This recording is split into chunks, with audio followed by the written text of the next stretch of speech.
Good morning. This is Seeker the Scout coming to you live with Nier Replicant. Oh boy. I am so tired today. Never before have I been so glad that I do not have a face, because I am reclined far back, or at least I was. I'm adjusting my mic now. But I'm tired. But I said we were going to finish this game last week, and then I disappeared. And now we're here. I'm finally not busy, or at least not as busy. And I can sit here and do a nice, long stream. Now, here's the thing. I did actually have time for one stream between now and last stream, where I could have done Nier. Probably would have finished ending B. The thing is, I've just been incredibly demotivated. Both because I'm busy in real life, and because the further and further we get in the game, I'm realizing doing C and D on stream is kind of going to suck. Because back in the day, when I did ending C and D for the first time, like I've mentioned many times before, I used them to get the speedrun achievement, right? Because there's very minimal difference in C and no difference in D. So you're just playing that last third of the game twice in a row, basically 3 times in a row. And it was not especially enjoyable, but you know, I stuck around, I did it. And it was not that hard, because I just sitting there with my controller in my hand on my couch, just sort of brain turned off, autopiloting through the game. I don't really want to do that here, you know, autopilot through the game. I mean, that's not why we're here. We're here to have fun. So I've been thinking about how we can do this, like make it interesting, once we get past ending B. And obviously the story times are going to help a lot. But I'm not really sure what else to do. Worst case scenario, I just start singing, I guess, while we're playing. Because by then my throat will probably not be as congested as it is at the moment. But before we start, something today that I haven't done yet. Hold on, where's OBS? I have so many tabs open today. But I also have a new chat thing. Like, if it works, then I will no longer have to use my phone for chat, which is nice. Let me see. Today, I've not done the Wordle yet. So let's do the Wordle, shall we? And as always, I start it the same way, because one day, this will be the word. Yeah, but today is not that day. Wow, look at that. 2 all gray rows in a row. Okay. Oh, you just did it. Well, don't spoil it. I was about to type in grout, but grout. I already lost my T. I don't think I've ever gotten... No, I have gotten a 2 gray rows in a row once, but I forgot what I used afterwards. Because I keep wanting to go to OU. Oh, you and your friend compete to see who does the best? Okay, well, wonderfully, it seems that my new chat thing is working, so I can put my phone away for once. That's nice. It clears up a lot of desk space. Not a big desk. Oh, I can't do mourn. Oh, I can do gourd. Oh, okay, there we go. We got 2 letters. That's nice. Ooh, you know, I might actually have to change the settings, though, on the new chat thing I have, because you guys are not disappearing. Let me see. Fade messages away? Yes, please, after 30 seconds. And... Oh, I closed it. Oh, I can't see you guys anymore. Hold on. I got it. This is why I maybe shouldn't be testing new things on stream. Let's see. And then I put it back in the corner. And I vanish it. Wonderful. Okay, now I can see you guys again. Okay, back to this. Yeah, well, I mean, that's why I picked the name, because I realized what this is going to be like. The O and the R don't have a U in between them, which is interesting. Could be a RY ending. Here, something I do to help myself think about this is I just put X's in the spots where there can't be things. RY would be an ending. RM could be an ending. I guess RL could be an ending. RK, no, because R and K don't usually go next to each other. It's usually RCK. No, you're not even that. Let me see. No, because it has to be an R afterwards. What would go between an O and an R? That's not a U. Off, or no, because I need an E. Oj, ok, all, aller. Ooh, oler. Wait, no, because that wouldn't work. Aber, over, oxer. You know, it could be a double O. I actually messed up yesterday's. Oh, okay, interesting. Yeah, yesterday's was shill. I messed that one up because I forgot that the double L existed, and I put in 3 words with the incorrect last 2 letters in a row. Very upsetting. Let me see. Oyer, ocker, Moor, Moor, Moor, Muri? Is Muri a word? I know Moor is. Why can I not type in? Uh-oh, am I in the wrong tab? Managed to fail once despite have 3 greens. Oh, that is rough. For some reason, I can't type in it anymore. Okay, hold on. I'm gonna close it and then reopen it. Bum. I also changed a lot of things with OBS today as well. So there might be a little bit more scuff than expected. Hopefully not. Come on, open it back up, Wordle. There we go. Muri, is that a word? It is a word, okay. Okay, there's no double O. There's a Y at the end, which is what I thought. Let's see. Lobbery,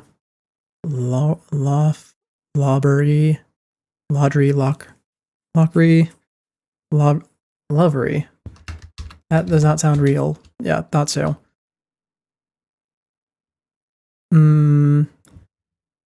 Loxry. No, I don't think it starts with an L. And there's no double R's usually in English.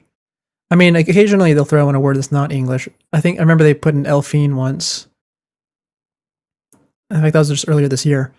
Let me think.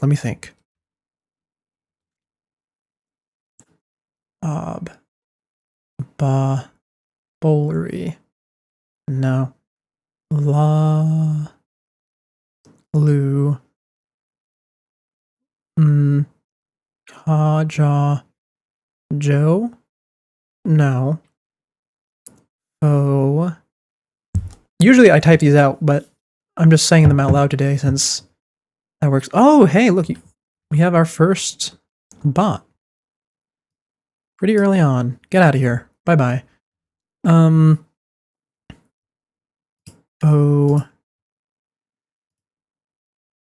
hey. Whoa, wait. Queeb, why are you awake right now? Well, welcome in. Hello. I'm doing the Wordle before I get into Nier. Yeah, welcome in. Oh yeah, the bots have been about normal here. There's been a lot of them getting through the auto mod. Oh, your kids are keeping you awake? I completely understandable. On that topic, so obviously I guess not obviously, but I don't have kids. But I have some younger siblings who are quite a bit younger than me. And I recall the youngest one, when they were born, my mom went into labor in the middle of the night, and I just completely slept through it, apparently. Because the thing is, she had to go to the hospital, obviously, but also my dad did, because they were in such a rush, and it was so loud when they were getting out, that apparently he hit his head on the stairs and started bleeding. But yeah, no, I was completely oblivious. I just woke up one day and I had a younger sibling. Because I guess they just left me in the house when they left. What word could this be?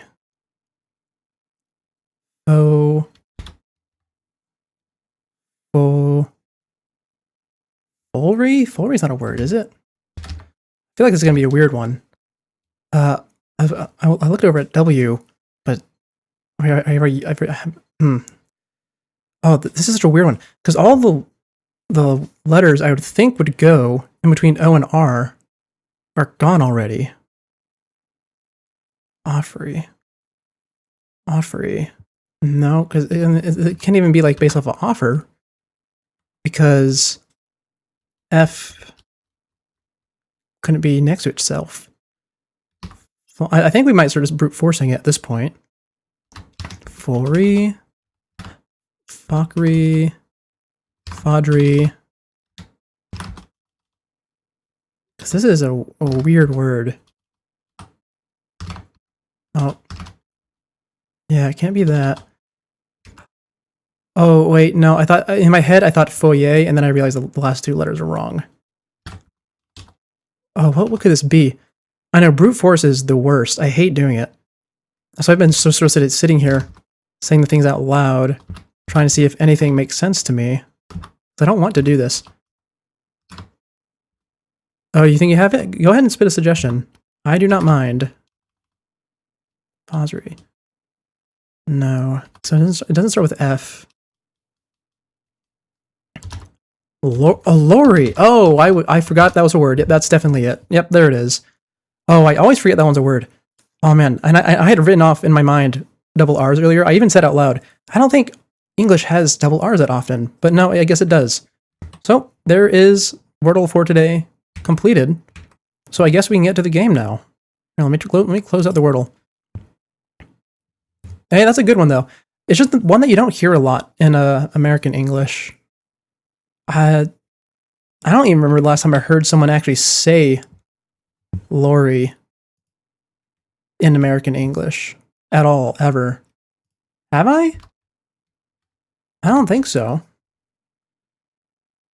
No, I think I've only heard it when talking to people from the UK, which admittedly is not that often, because the last time I was like regularly in proximity of someone from the UK was all the way back in my first year of high school, I think.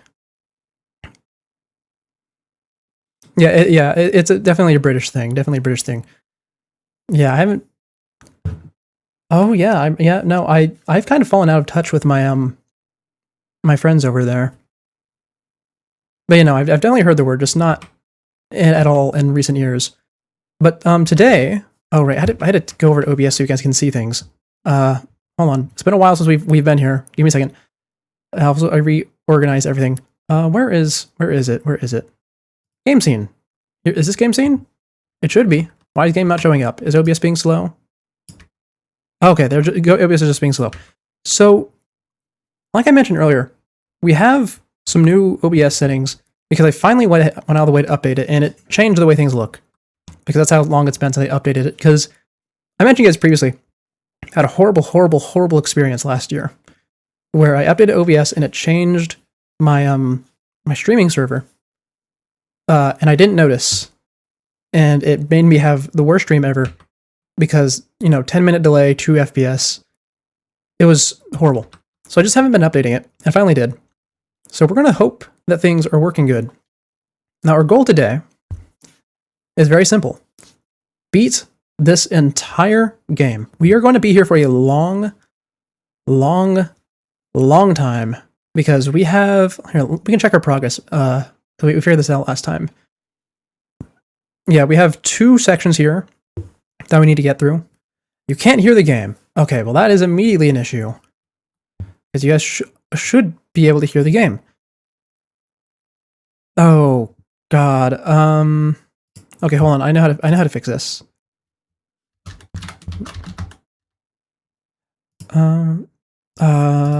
Name already in use? What do you mean name already in use? Okay, hold on. You guys got to hear this game. It has a wonderful soundtrack. Really beautiful. There we go. Now you guys should hear game. Okay, what was I saying? Right. So, you can see here, we're pretty far into the game. We just have 2 sections to do. Now, the memory tree, which is what we're about to do, is just going to be me mashing. So we're actually going to go and start that, because we've done this all before. Right, the second playthrough for the new ending.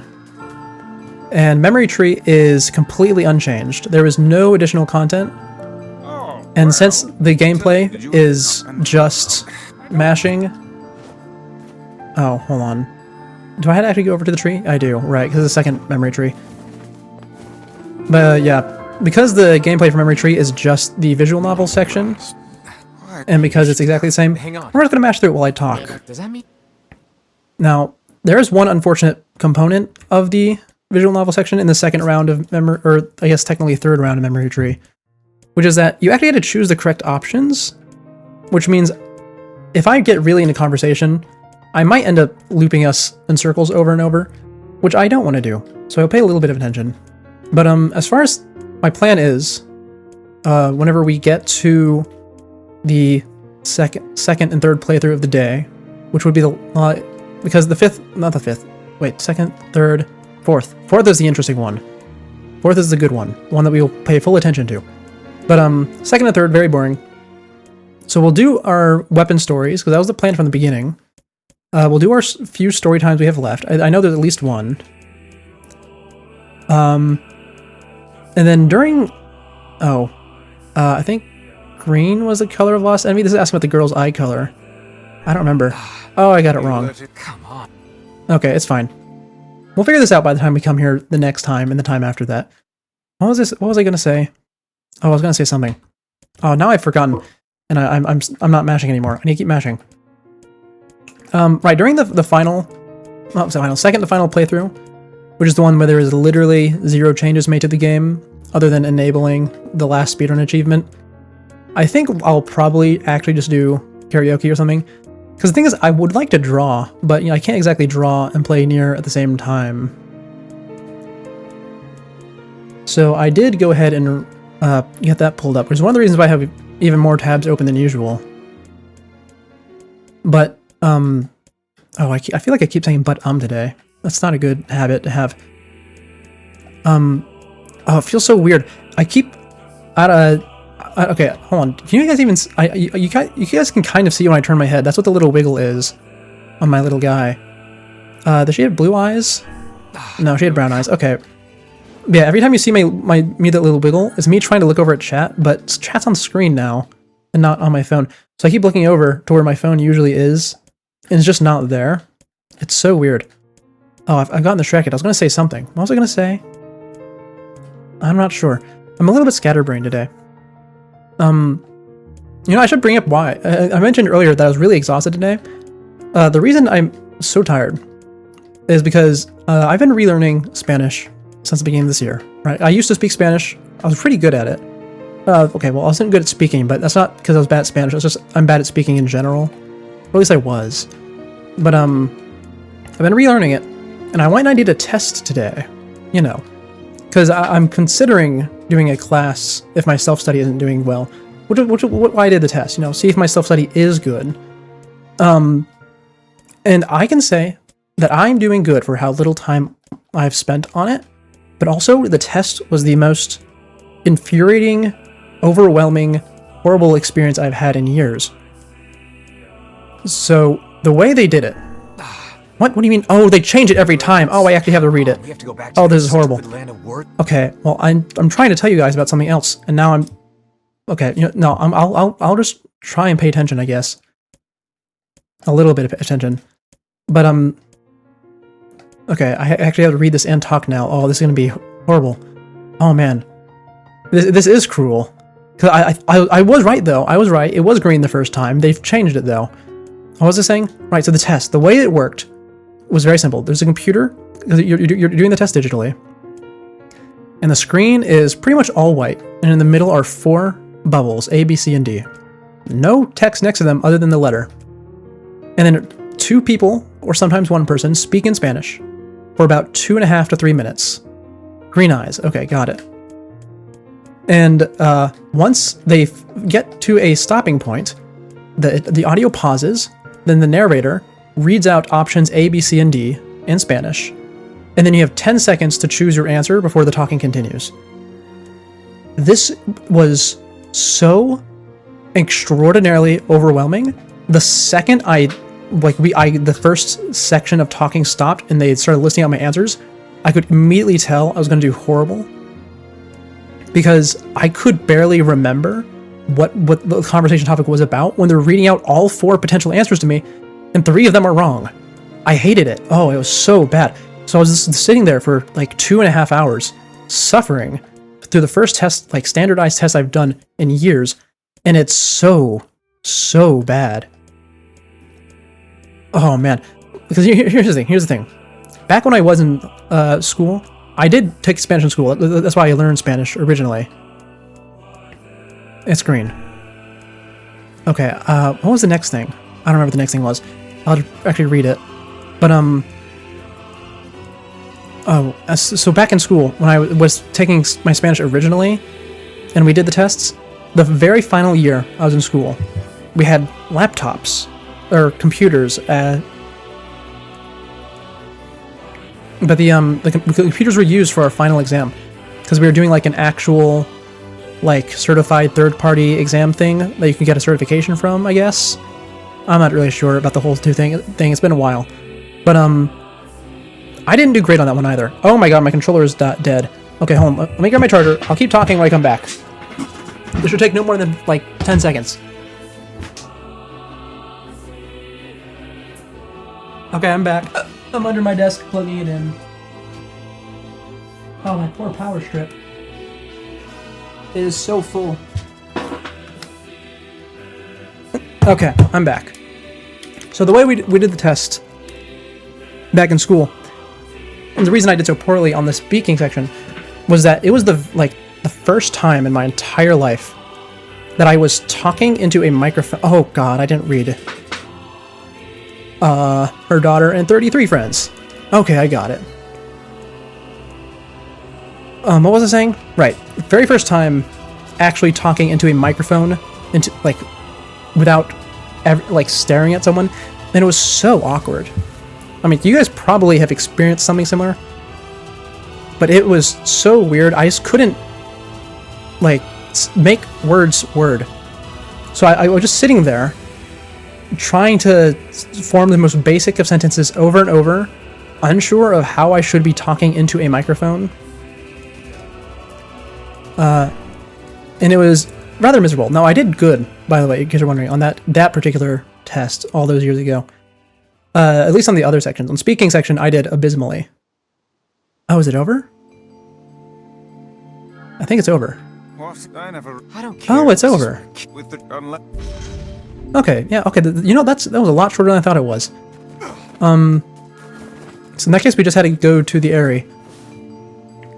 But yeah, no, it's a shame to see how, let's drop by the village. Not necessarily a shame, but I don't like the way that digital language testing has evolved, to say the least. It was very, very horrible. And I don't really have the words to describe it, ironically enough, because it was just that overwhelming. I don't want to think about it. But, you know, other than that, today's been rather good. I came home, I moved like a car's worth of wood up the stairs, and then back down the stairs, so that I can actually have a floor in this room. This room's coming along very nicely, by the way. I pity if ever this room goes up for rent when I'm gone and is not used for personal use by the owner, because when I came in here, this room was really poor. Oh wait, I had to go back to the village first. There was no ceiling, right? It was just exposed pipes and wires, and the thing you were staring up at, the wood above hand, was just the bottom of the floor upstairs. And there was the wall wasn't finished, right? One wall in particular, which is the one that borders the boiler room, and the floor was this really old, terrible carpet. And this room is so much better now. It's so much better. I have a ceiling, the wall's finished, the floor is bare. You know, it's just concrete. It's been like that way for a while, but you know, it's gonna get put in soon. Very nice room. I just wish the internet was a bit better. But unfortunately, we are in the middle of the woods pretty much. You know, I feel like I mentioned that a lot. Or not a lot, but I mentioned it enough that I feel like I should elaborate. I don't actually live in a cabin in the woods. I live in an actual building. And there's other buildings around here. It's just that the road, the road that all the buildings are lined up on, if you walk one way, you get to the highway that leads to civilization. And if you go the other way, it's just a mountain. The road is downhill one way and uphill one way, and the uphill way is just all the way up to not all the way up to the top of the mountain. but out like halfway up the mountain, and then it ends at not even a parking lot actually. It's just a dead end where you can turn around, but people use it as a parking lot because they hike it all the time. But yeah, this is a pretty out of the way spot. I do enjoy it though. I do enjoy it. Learned anything new about You know, And there we go. Yep, tell me to go to the area. Weird message. We've done this all before. and now you're overthinking. I won't get there. And I think the area, from what I remember, is also going to be exactly the same as it was the first time. We really saved the two worst sections of this replay for last, because there is no changes made. Oh, actually, you know what? They might change the area a little bit, because The area, huh? because we've been having all our story times, like in game, where they pull up the. I guess it's not quite a visual novel because there's no visuals, but they pull up the novel sections. Oh yeah, definitely a win for Tiny Country there. I guess not strictly, because I do enjoy going out camping in the middle of the woods. It's fun. What was I saying? All right, the novel sections. We might actually have a new one. I don't think there's any others left in this playthrough. I have my doubts. Because after this, we just go straight to the Shadow Lord's castle. Aren't you glad to be going back home, Kanye? And that's a pretty straight shot from start to finish. Shithole. There might be... Oh, I know. Obviously, there's new cutscenes at the end. We'll protect you. But I don't think there's any new cutscenes in during it. If there is, it'll be a nice surprise. But I think that there might be a Emil story at the end of this section. I don't think we... Oh, no, we did have an Emil section already. Oh, hey, Tyrion. Oh, you don't have mountains? Oh. I guess I have lived in places that don't have mountains before. In fact, most of the places I have lived don't have mountains. It's just that I have spent significantly less time. Oh, hey, the area does change. Oh, look at that. It does change. Okay. Very minimal changes, probably. We do not desire needless conflict. I just turned the volume back up. I turned it down earlier while we were in the mashing section. If we can continue to live with humans, Then we can continue to live peacefully. But that young man will come. Yes, the young man will come. The young man will come. He will kill us all. Women and children included. Oh yeah, that is not a hill. what should we do? What can we do? Yeah, you also live in a very flat area. Yeah, I think so here's the thing. So I have lived in some pretty varied climates. Like currently I live in the cold, way up north.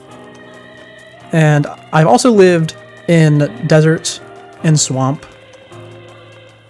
I haven't actually lived in like a temperate climate, oddly enough. I mean, I've spent time in them, but never lived there. Yeah, I've just been to one extreme to the other, so I've certainly experienced my share of flatness. And I must say, I kind of prefer the mountains, though I'm not sure if that's just because I prefer mountains or if it's because I prefer not burning up in a desert. Small hills. I understood what you meant, I understood.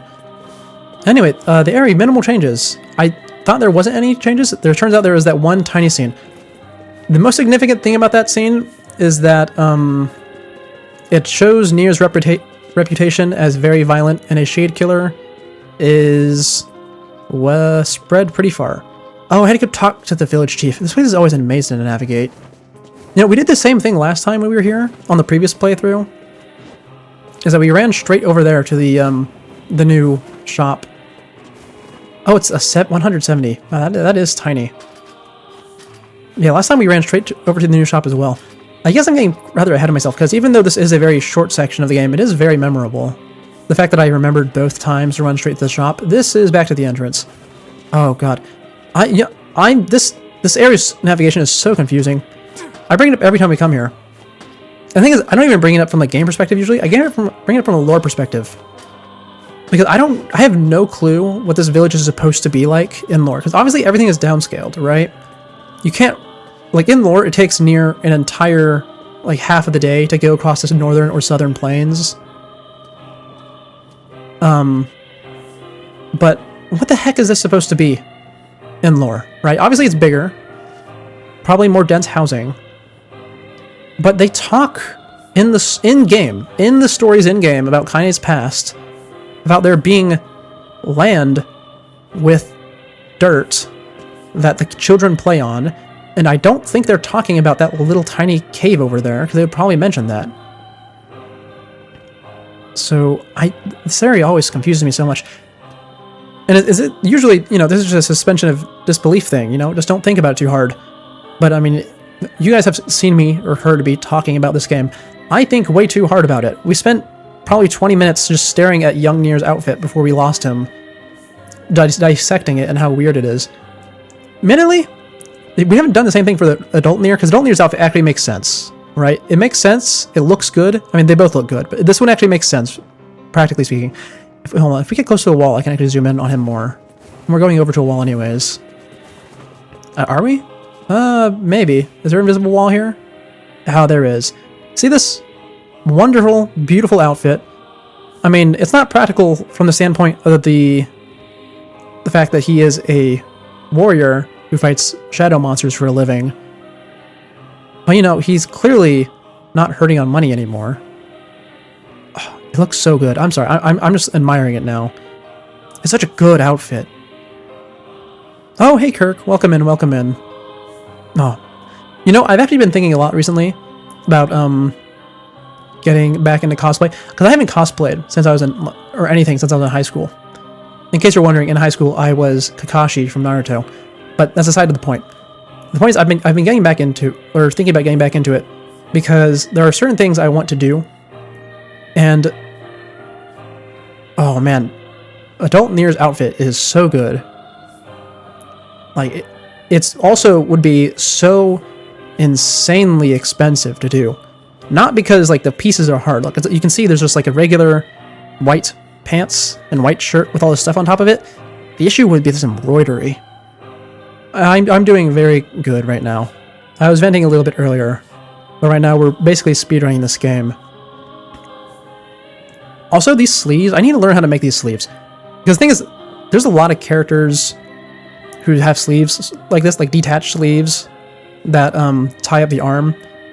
And I really want to figure out how to make that.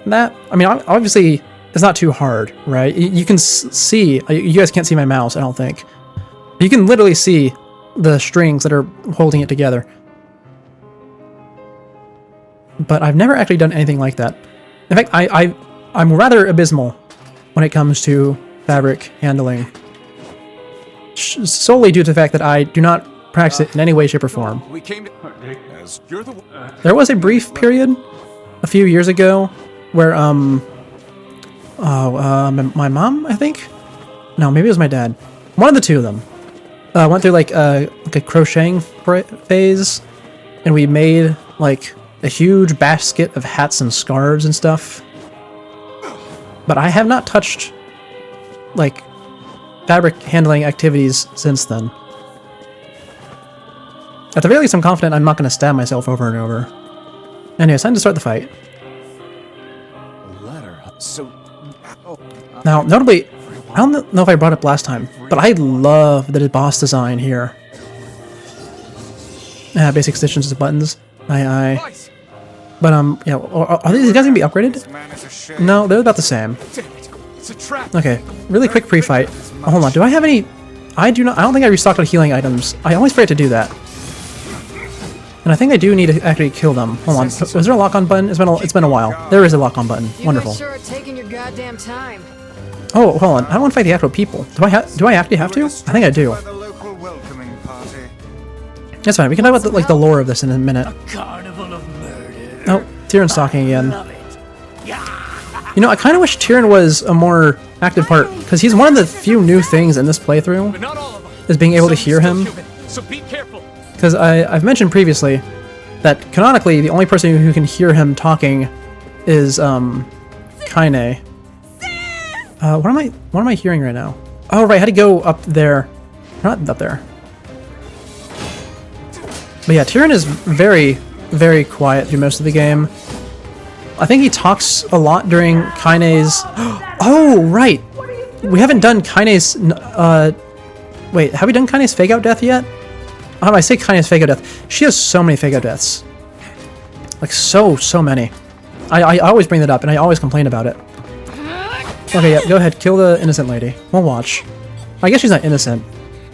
But, Get out of here! what was I saying? No way! Oh, what was I I'm saying? not gonna abandon my own sister! I was saying something.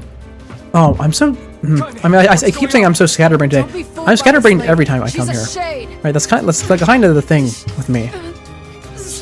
I was talking about how I like the boss design, wasn't I? Okay, yeah, I was. The boss design hasn't actually shown up yet. But, something I wanted to mention about it, because it came up in real life. There's a Neon Genesis Evangelion. I feel like I mentioned that show more often here than I feel like. Your sister is one of them. Right, it's so weird that I bring it up, because I haven't watched it in years. What she is. But, She's my sister. And I well, love her. in that show, I'm stuttering so much. There are big monsters called angels.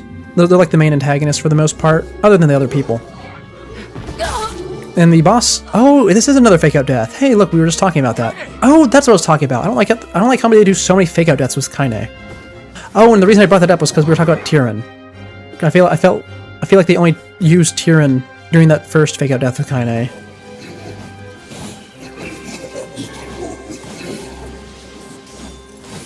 Oh, I don't feel terrible about keeping up with people, Kirk. I am also terrible at it. Many people are terrible at it. Okay, there's the big boss forming. Actually, I kind of went through a phase earlier this year when I was trying to figure out how to actually use Discord competently, These people are behaving as if where I was just joining as many servers as possible.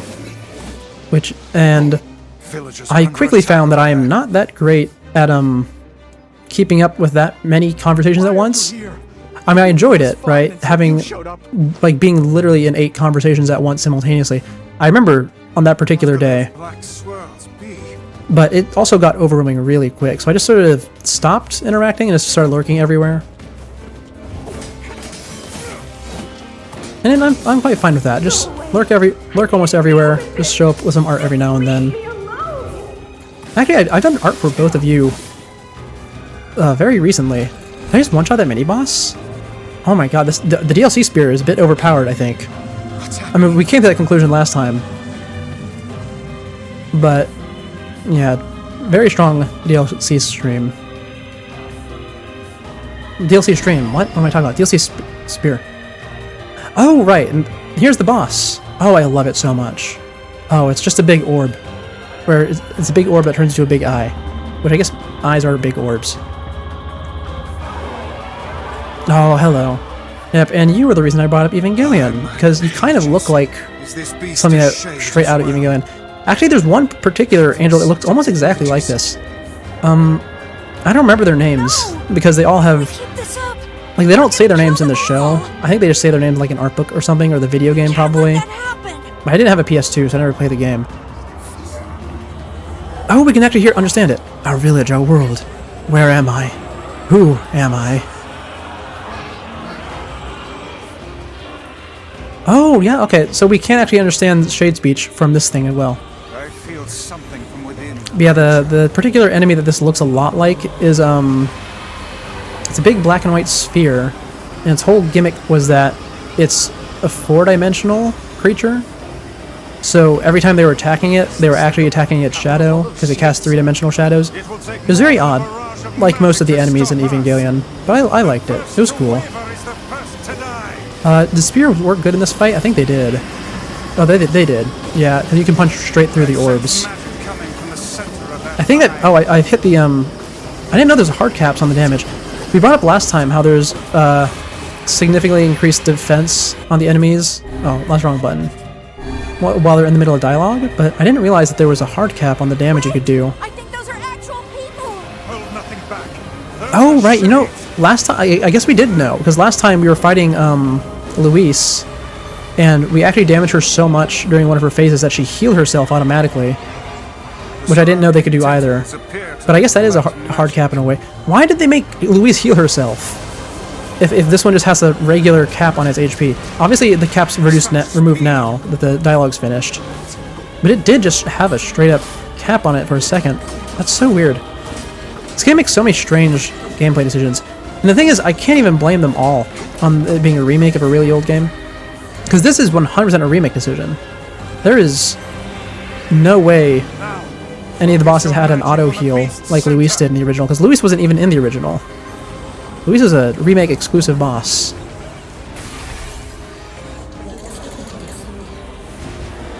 Anyway, big punchy hands. Does Nier only use the big punchy hands against this boss? I feel like he has to finish it off with the spears, right? Put some variety into his magic during the cutscenes.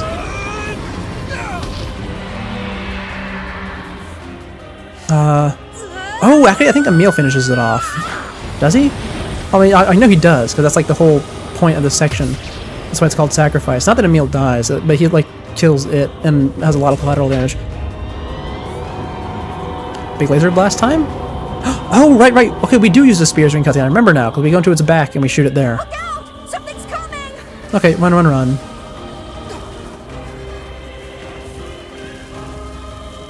Its weak point is located around the back. Yep, to the backside. Attacking it from above. Is it actually following me, I wonder? Like, if I stop moving, can I get hit by that laser? Down! Emil! I got pretty close. But I think it's targeting a mix of a me and Emil, so I don't think it should... Oh, hey, Kaine. I'll keep it busy. Oh, okay, I think it could probably hit... Be able to attack Oh, right, from wrong way. behind. Oh, man. Around and Okay, get it. hold on. Please, I always forget the hurry. navigation. Emil can handle this. We must circle behind the creature at once. You know... In terms of, like, locations I like, I have mentioned that my favorite area, by far, We is must the, strike it in the eye. What was it called? The ruins? No. I mean, I guess they are ruins, so it's not inaccurate to call it that. But, the ruins from, the very beginning of the game. Oh, what was it called? It's called the Lost Shrine. Right. The Lost Shrine is my favorite area by far. And then we discovered, very unfortunately, that you can only go to the backside of the shrine, which does not look very good at all during the second half of the game. It is escaping to the inner level. But you know, if things go to plan, and we do actually Catch my breath. get through the whole game today, we will actually get to see the front of the shrine one more time. Won't help anyone Because, who knows you here. I'm not going to spoil the final playthrough, because that's the actual interesting thing that we're going to be doing today. That's not just mashing through everything. But, you do actually start from the very beginning of the game, instead of from the 2/3 mark, How can it still move? which is really, Combined powers beyond even my I'm not sure how to describe it. suspicion.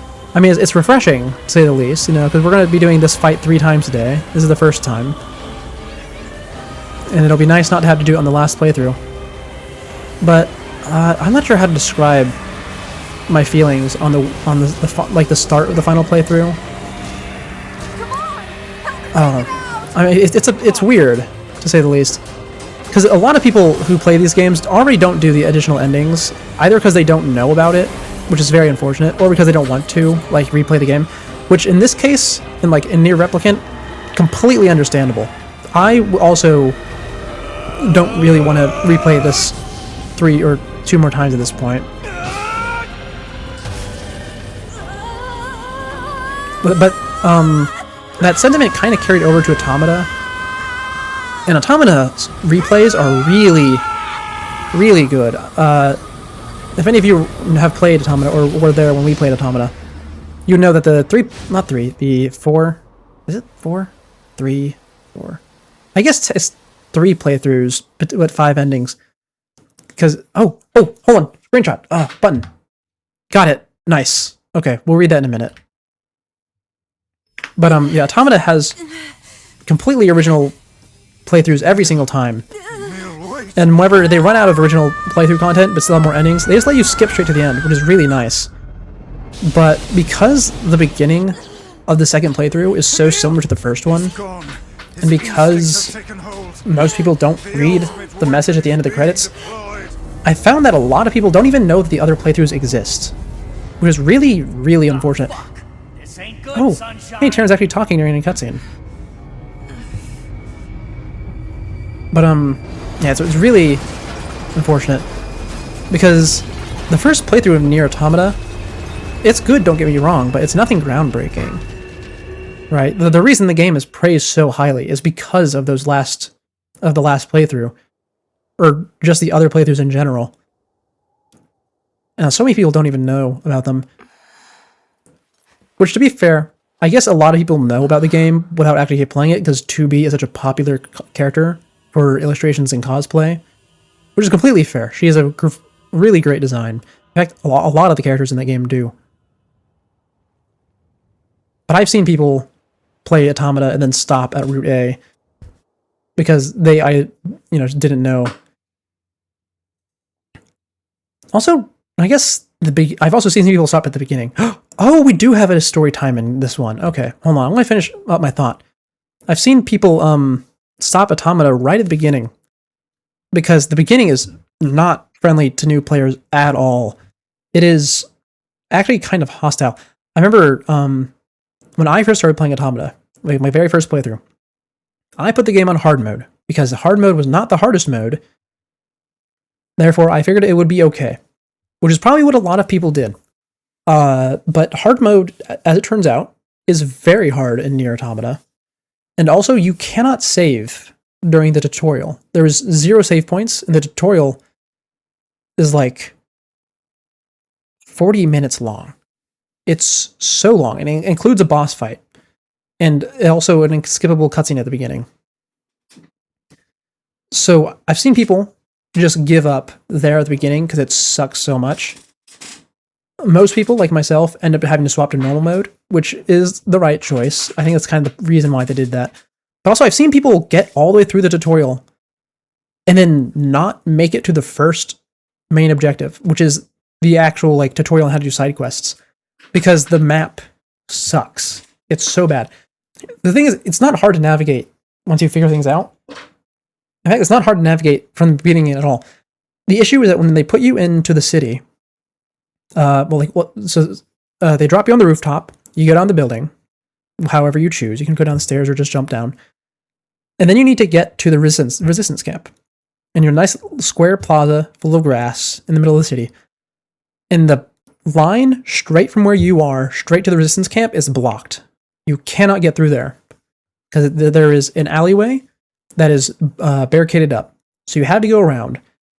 And not only do you not have the map unlocked properly, but also the map is just really terrible. And I remember so vividly, someone I know was playing Automata, and I was watching, not saying anything, because they didn't want me to, and they just ran in circles in that square for an hour. It was so painful, because the thing is, there's only 2 ways out of that square, or 2 ways you could try to. The alleyway that's blocked, which I guess you could technically jump over if you were good at jumping, or the other way. And they just never even noticed that the other way was there. And then they gave up on the game and never came back. It was very upsetting. Okay, I'm sorry. I had to get that out of me. It's storytime time. Do I have the storytime overlay still here? I think I do. I need to remake that. Oh, here it is. Oh god, we really need to remake that. Look at that. It's Siku 1.0. Or I guess, would I count that as 2.0? Because I guess Siku 1.0 was the little purple-eyed black creature. Yeah, look, this is my wonderful MS Paint Storytime overlay. Yeah, I need to make a new one of those. How would I even... I'm not sure how to go about... I mean, I know how I go about it. It's interesting seeing how little the design the overall design has changed. Anyways, story time. I need to get into the game. Uncontrollable magic. Oh, who is this talking? Probably Emil. I have to protect the people I love. And that was my only thought as I unleashed a magic powerful enough to destroy not only the Shade, but everyone else as well. All of them. So many innocent lives. Destroy. Eviscerate, crush, kill. These are the dark impulses that overwrite all other thoughts. As a being that was created to be a magical weapon, these are my instincts. Or maybe it's better to call them our instincts. Emil's dream. Rampage. Actually, hold on. Do we want the storytime overlay during this? There's actually text on screen. We'll shrink it. I still want it here. Story time. A klaxon sounds deep From deep within the bowels of the... Oh, this is narrator. The klaxon sounds from deep within the bowels of the laboratory. Thick metal shutters drop down, sealing off the room with a series of dull metal thuds. Abort the experiment! Number 6 is out of control! Everyone get out of here now! Get out of... The researcher's words were abruptly cut off as a massive hand materializes out of the gloom and lifts him high into the air. The researcher begins to scream. He screams and screams, the sound echoing off the walls of the laboratory, until the hand squeezes down, coating the room in a deep crimson hue. The rest of his colleagues stand in silence, mouths open, unable to process what they have just seen. Then, a female scientist takes a step back and lets fly a heartbreaking wail. But this is a terrible mistake, for the sound of her cry suddenly brings forth a monster in all of its terrible glory. Its body is a bloated corpse, its head a grinning skull, and it's massive, many times the size of a human. The head lolls from side to side as it tromps about the room on all fours, bringing to mind the wild maneuverings of some wretched, starving beast. This creature, this thing, is experimental weapon number 6, also known as Halua. No! Oh no, please stop! Oh God, save me! Save me! I don't want to die! One by one, the maddened cries of the researchers are all silenced.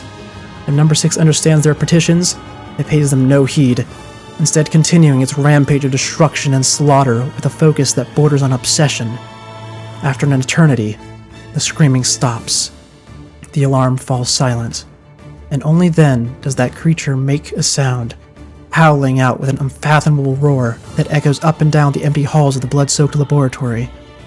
It's a sound that curses those who had dared bring such evil into the world, and yet one that also seems to be pleading for help.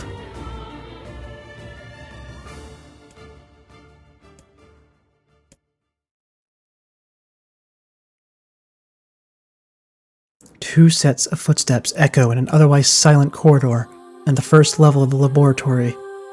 One set belongs to a young boy, his eyes blindfolded and his hands restrained. The other belongs to a severe man in a long white coat. The man drags the boy along by means of a long chain attached to a set of shackles on his wrists. Rubble is scattered here and there across the floor of the corridor, making the journey an exceedingly difficult one for the boy who cannot see. Excuse me. Could you please walk a bit slower, sir? I'm not used to being blindfolded and... Rather than stopping, the man only increases his pace, causing the boy to stumble in an attempt to keep up. This last humiliation proves too much, and the boy finds himself unable to arrest his fall. Without the ability to brace himself, he topples to the floor, smashing his head on a pile of debris and causing a trickle of blood to worm its way down his pale, frightened face. Agonized by the pain, the boy inadvertently opens his eyes, causing the falling drops of blood to emit a strange crackling sound before transforming into tiny white rocks. "Close your damn eyes!" roars the man. "Yes, sir," stammers the boy as he slams his lids shut. He hadn't realized the blindfold had slipped off during the fall, but now he keeps his eyes squeezed shut so tightly that sparkles appear against the black of his vision. The boy is Emil, also known as Number 7. He is a magical weapon whose eyes are capable of turning to stone anything that falls under his gaze. "Don't look at me!" barks the man. "Never look at me!" "I'm sorry, sir. I'm looking at the ground now, so if you can just hand me the blind..." Instead of waiting for him to finish, the man extends one foot and presses Emil's face to the floor with a heavy black boot. "Sir, stop! You're hurting me!" "I told you to keep your eyes and mouth shut, so do it!" The man knows this boy, this weapon, could wipe him out with a single glance, and yet subduing him in this way gives him a sense of relief. After making certain the boy is sufficiently cowed, the man leans down, retrieves this blindfold, and knots it tightly around the boy's quivering head. "Right then. On your feet. Let's move." Emil staggers to his feet, trying to ignore the red liquid oozing down his face. The blood doesn't matter. The pain doesn't matter. All that matters is finishing the job they had set out for him to do. The second level of the laboratory is in even worse shape than the first. The environs are littered with rubble and rock, making the thought of a decent foothold laughable. When the man's eyes linger on a section of rubble stained a deep red, he has a sudden image of warm, gooey brownies slathered in strawberry sauce. His stomach lurches at the thought, but when he attempts to avert his eyes, they land on the remains of a human being rendered into what could only be described as paste. The man blinks. His mind goes strangely blank before attempting to determine exactly how many humans had to be sacrificed to create the piles of flesh around him. After a moment, his thoughts simply cease altogether, as if his mind realizes that trying to put such a thing into form is folly. "You can go the rest of the way on your own," says the man in a voice much weaker than he wishes it to be. "I mean, what does it matter? You're not even human, you're a monster!" With this, the man spins around and dashes back down the hall. The helpless Emil simply listens as the footsteps of his erstwhile captor fade into the distance. Emil finds himself alone in a room with a stench of death and blood. For a moment, he considers opening his eyes, but the thought of the horrors that await him quickly squash this plan. Instead, he stands still and listens intently. Eventually, a far-off sound reaches his ears. "That's the howl I heard before." Emil resumes walking, using the sound of the distant voice to guide him, almost as if it was calling him home. By the time Emil reaches the third level, he is moving on memory as much as sound. His hands and face are covered in fresh wounds from numerous falls, but every time he thinks about giving up, his mind returns to his sister. "We studied together. We ate cookies together. We cried together. We laughed together. And sometimes, I was the only one who got yelled at. That's why I was never lonely. Our being together allowed me to stay strong." For Emil, his sister was all he had to live for. So holding that feeling close to his chest, he presses on, one slow step after the other. Finally, Emil finds himself drawing close to a certain experimental chamber in the deepest part of the laboratory. The howl is very close now, and as he touches the switch that controls the door, he thinks about his mission. Number 6 is the ultimate weapon. She is his sister, and he must turn her to stone. The door slowly opens, revealing the massive interior of the experimentation chamber. After a few steps, Emil removes his blindfold and slowly opens his eyes. His sister lurks before him, but she looks nothing like the girl he once knew. Instead, he sees a savage beast crawling on all fours through the shredded remains of the researchers. As the thing that had been his sister stops and tilts its head in Emil's direction, he focuses his gaze on it. A series of soft, crunching sounds emerge from the creature as his magic does its terrible work.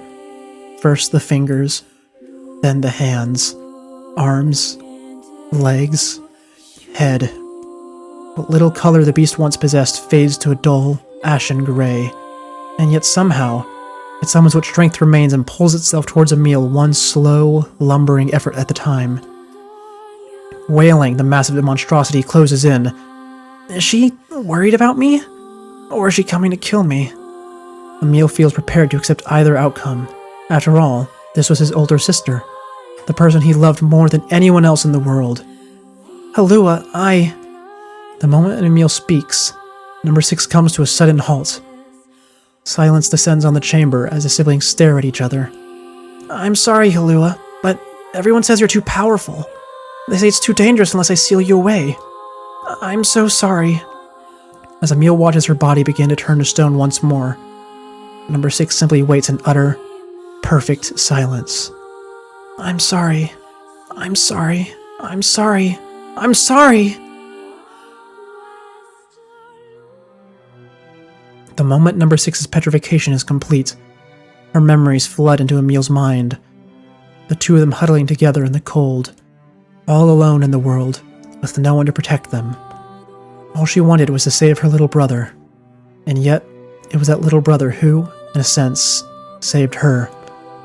The moment the petrification is complete, Emil sinks to his knees. A frozen sister, and a little brother racked with sin. Alone in this cold cage, the two of them weep in a single, silent voice.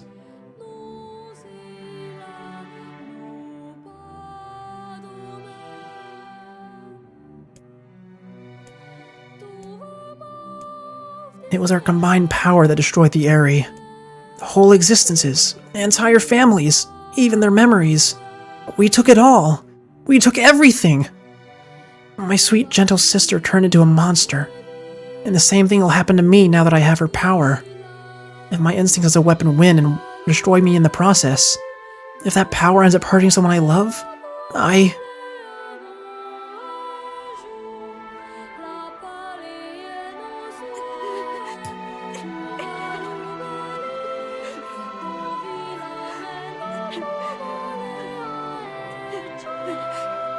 What have I done?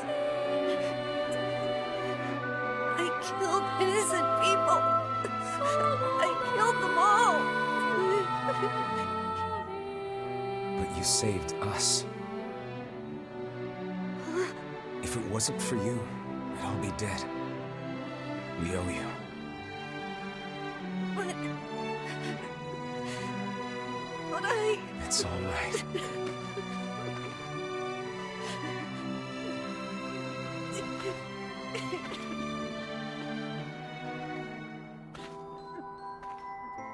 Really? Don't look back.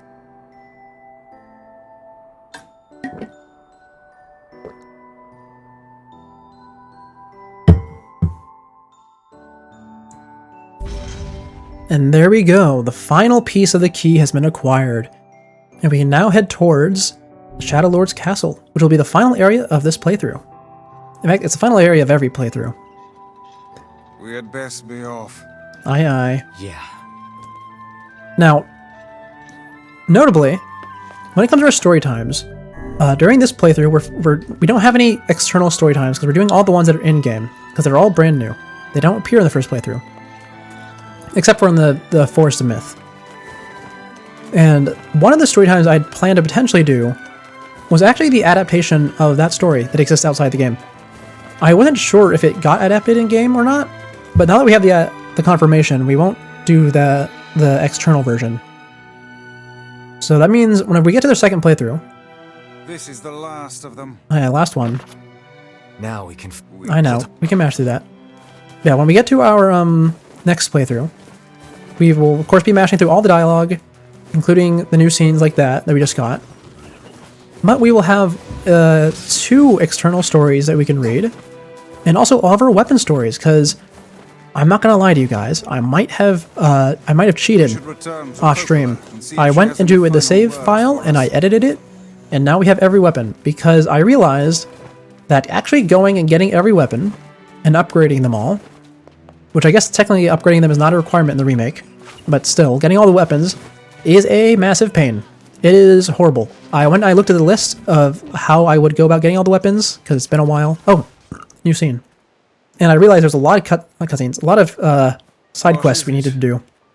And I just didn't want to do them. So I just gave them to myself. Save Yona now, huh? So we can get the endings. It would appear that way. What is it, lad? You've quite the pensive look on your face. Oh, I love hearing Morvice talk. I feel like he doesn't talk as much during this new playthrough. Listen, I need your advice. It's about Kaine and Emil. Aye, what about them? This upcoming fight with the Shadow Lord is... Oh, don't tell them to sit out. And while I'd do anything for Yona... Oh, he's trying to tell them to sit I'm out. sure it's fair to drag the 2 of them into this. They better show up behind him and say no. Are you truly I don't remember any of such this. a thing now, after all our merry little band has been through? Hey, the fuck's this hot garbage? Oh, you've been good, spewing? yes. Show up behind him. Bash him in. Tell him no. You're going with him. Someone's been eavesdropping, eh? Kaine, Emil, look... Yeah, Nier, I don't think things can get worse for Emil. He has been transformed into a weird, freaky skeleton thing already. There's no reason why he wouldn't keep going. And you just blew up Kaine's hometown, so she also doesn't have any reason to not go. What happens? Well, I guess he didn't blow it. Emil blew it Now up. it's time for us to return the favor. Don't make me start talking about loyalty and debts and all that. You know I hate mushy shit. But... If it makes you feel better, we're not doing it for free. After we rescue Yona, we're totally gonna Oh, you know, hold favor of on. our I think own. I do remember this scene now that it's actually playing out. We're going on Just a very... journey to cure Kaine's possession Oh, I and do. restore my Very life. vaguely. Very vaguely remember the scene. Oh, I forgot that this spear has a face on it. Isn't that a no mask? I think it's a no mask. No, it's an N-O-H. It's gonna be tons of fun. Is that what it's Just called? think I'm gonna of look all it up once the scene's delicious over. local foods we can try along the way. I'm gonna eat way more than my fair share. So you better get ready to pony up. Wait, Emil can eat? I didn't realize that. Okay, so... in my mind, Thanks, you two. because original We're Nier gonna rescue Yona. game is so distant in the past, I've always thought of Emil from Nier Automata first, whenever he comes up. which is weird because he doesn't really have a character in that game. He just sort of exists as a like a side character sort of deal. You know, it's just sort of just closure for the fact that he's immortal and everyone else in this game is not. Overthinking again, Vice. But an Automata absolutely does not eat. Luna's waiting for me and I'm Right? He shows up inside of a robot and then he just sort of rolls around as a head. And then he becomes a car. It's very strange, which Emil is always strange. But I guess I never registered to me that Emil in his skeleton body can eat. Where does he even go? I mean, I guess it's kind of the mystery with Emil's head, isn't it? Because if I remember right, his head is made of an unknown element. You're really gonna do the whole village is buzzing, you know. Aye, I'm gonna go save Yona. Master the dialogue. We've done this before. Oh, and both the sisters are there. Oh man, I was gonna go to the tavern and actually listen to them sing for one last time, but oh man, oh, you know, last time we were streaming this, I spent almost the entire stream telling myself, don't go to the tavern, don't even go near it, because if I hear Devla start singing, I was just gonna sit there and listen to it for who knows how long while talking, because I love hearing them sing. Oh, they're so good at it. It's the reason why the side quest where you get them to sing together is one of my favorite ones in the game. In fact, it's probably most people's favorite, like, not favorite, because I think the Lighthouse side quest is probably most people's favorite. It definitely is mine. I like the Lighthouse side quest so much that we accidentally skipped it because I thought it's so good. I thought it was part of the main story. But what was I gonna say? Right. The Devila and Popola singing side quest is really good. I don't know. Can we make them sing again? I hope so. If we can, then we're absolutely going to. Like, during one of our story times, we're definitely going to go and listen to them sing in the tavern together, if possible, which is not going to be fitting at all. All right, the stories tend to be pretty grim. It's a plan. Like the one we just had with Emil and Halua, which I admittedly have not talked too much about. We just sort of did it and moved on. Yeah, the stories tend to be pretty grim, and Song of the Ancients duet jazz version is not exactly a grim song. I do not need to fight these guys. I can run straight past. Hold on, do we have healing items? Oh, we have enough. I mean, we don't have a ton of health, because your health... I mean, I guess your health does increase when you level up, but not nearly as much as your other stats. Actually, you know, that's a weird thing that's always, like, sort of bothered me. If you look in your inventory... Hold on. Where would it even be? Would it be in... yeah, you have damage numbers, right? You see this? And you have magic power percent. And if you go into your inventory proper and you look at your words, which is a mechanic we have not interacted with a single time. I think maybe actually a single time. Oh, I hate those things. See that flying enemy right there? Least favorite enemy in the game by far. Those things tortured me my first playthrough. And that's which is why we completely ignore them every... Oh my god. Please, please, do not. Yeah, those are the worst. Oh my god, please. I don't want to fight you. You are the worst. Look, even fighting them is miserable. Okay. Okay, hold on. I need to get rid of this guy.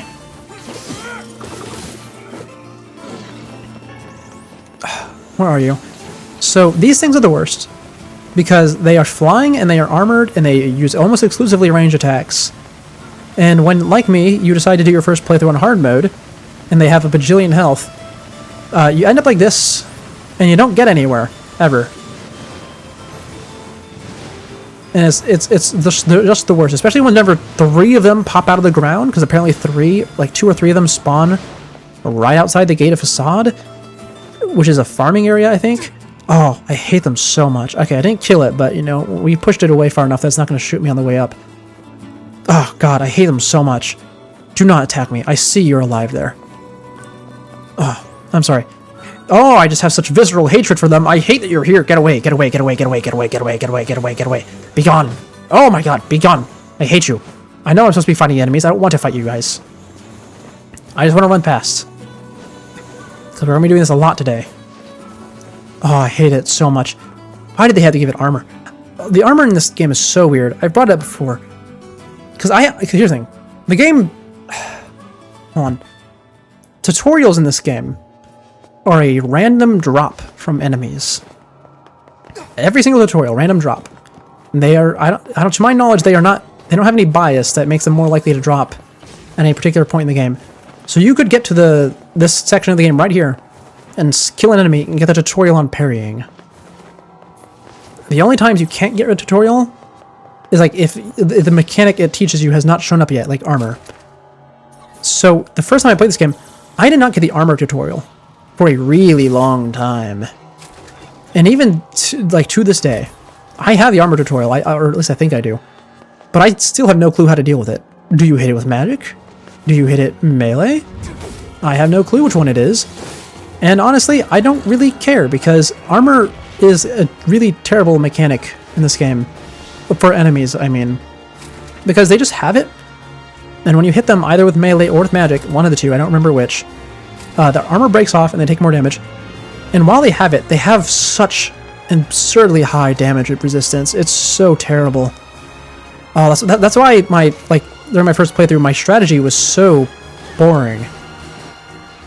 The way it worked, I brought it up before, I think, is there's a spell. I have it. Oh no! Oh, that sucks. I did not even know you could do that. I thought there was an invisible wall.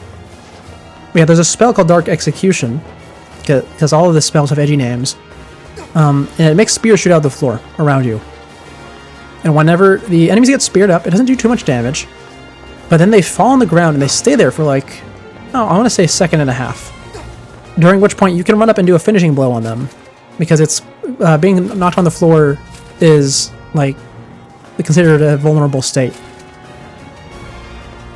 So the way I played in the first playthrough, way back when, is I would use Dark Execution to stun all the enemies around me, and then I would run up to one of them, and I would do the first half of the finishing animation with a heavy sword, and then I would animation cancel out of it with a dodge, and I would move on, and like just repeat the cycle over and over.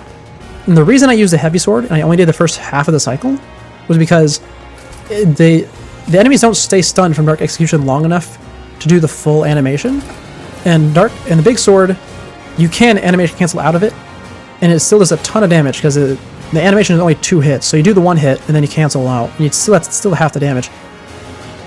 But even then, on hard mode, you are barely scratching their health bar. Oh man.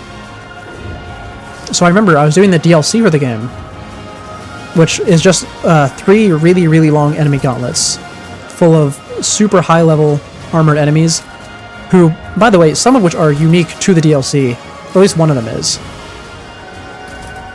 And it was so boring. Because that was like the last day I played Nier Original.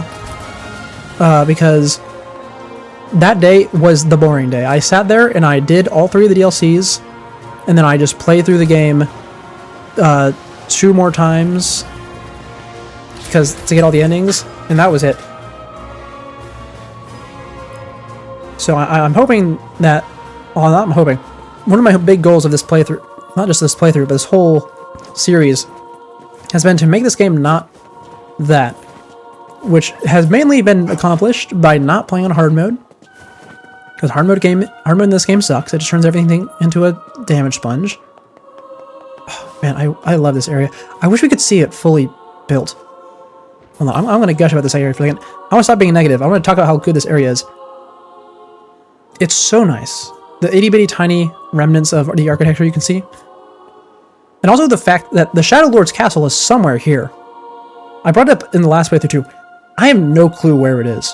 Because what happens is that big building in front of us with the 3 windows, we go in there, and there's an elevator in the back, and it goes somewhere, either up or down, and then you get to the Shadow Lord's castle. Now it looks like it goes up.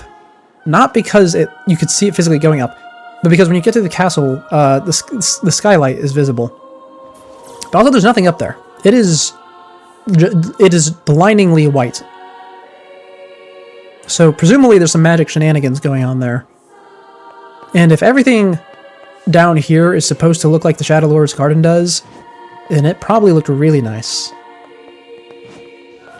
And also I should note, when I say this is my favorite area, I don't mean this particular spot, because this is just the rooftop. I mean, whenever you're looking at it from the front view, which you only get to do one time at the beginning of the game, as we found out, because I was very upset, not upset, but disappointed when that happened, because I thought we got to see that a lot more, and then the bridge collapsed, and I realized, oh, we don't get to come back here, do we? Okay, Nier, stop being weird on the ladder. Just jump down. Anyway, save point. 24 hours, 31 minutes. Not bad so far. Most of that time was spent in the first playthrough. I want to say at least 20 of those hours. And then our last two boring ones, which will be after we beat the final boss. An ominous sight. Do we have to do a boss fight in here? Strangely nostalgic. I think we had to fight Possessed This is Kaine, where don't Vice we? and I first met. And first fought together. Oh, no, we don't. We don't. Okay, we just go straight into the castle. The path is open.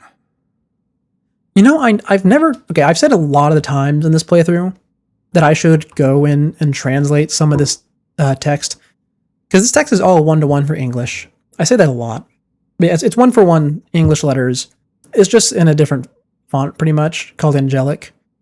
I don't have it memorized. I haven't memorized any, like, alternate letter system since I was... Oh, I don't want it now. Maybe 9, when I memorized the Unknown from Pokemon, because I was playing Pokemon for the first time and discovered the Unknown in the Ruins of Alph. Oh, I missed that. You know what's really weird about those games? So in Generation 2 Pokemon, which is where the Unknown come out, they released a... They started their tradition of releasing a third version of the game afterwards that like fixes the bugs and stuff. In this case, it was Pokemon Crystal. And it had a very unique function. You see, the Game Boy had a lot of accessories, which I guess a lot of the Nintendo consoles do. It's sort of reminiscent, not reminiscent, it's sort of like a remnant of Nintendo being a toy company. But yeah, the Game Boy had accessories. Most people know about the link cable, obviously, in the light, so you can see in the dark. But also there was a printer. Yeah, a printer the little miniature printer that you could attach to the top of the Game Boy. First of all, I should know, I never had one of these because I didn't have a Game Boy. My cousin had a Game Boy. But yeah, there's a printer, and in Pokemon Crystal, if you caught every single Unknown, which is not, I would say, it's not that too hard of a feat. It's an extremely annoying, tedious feat. Like, it's so annoying.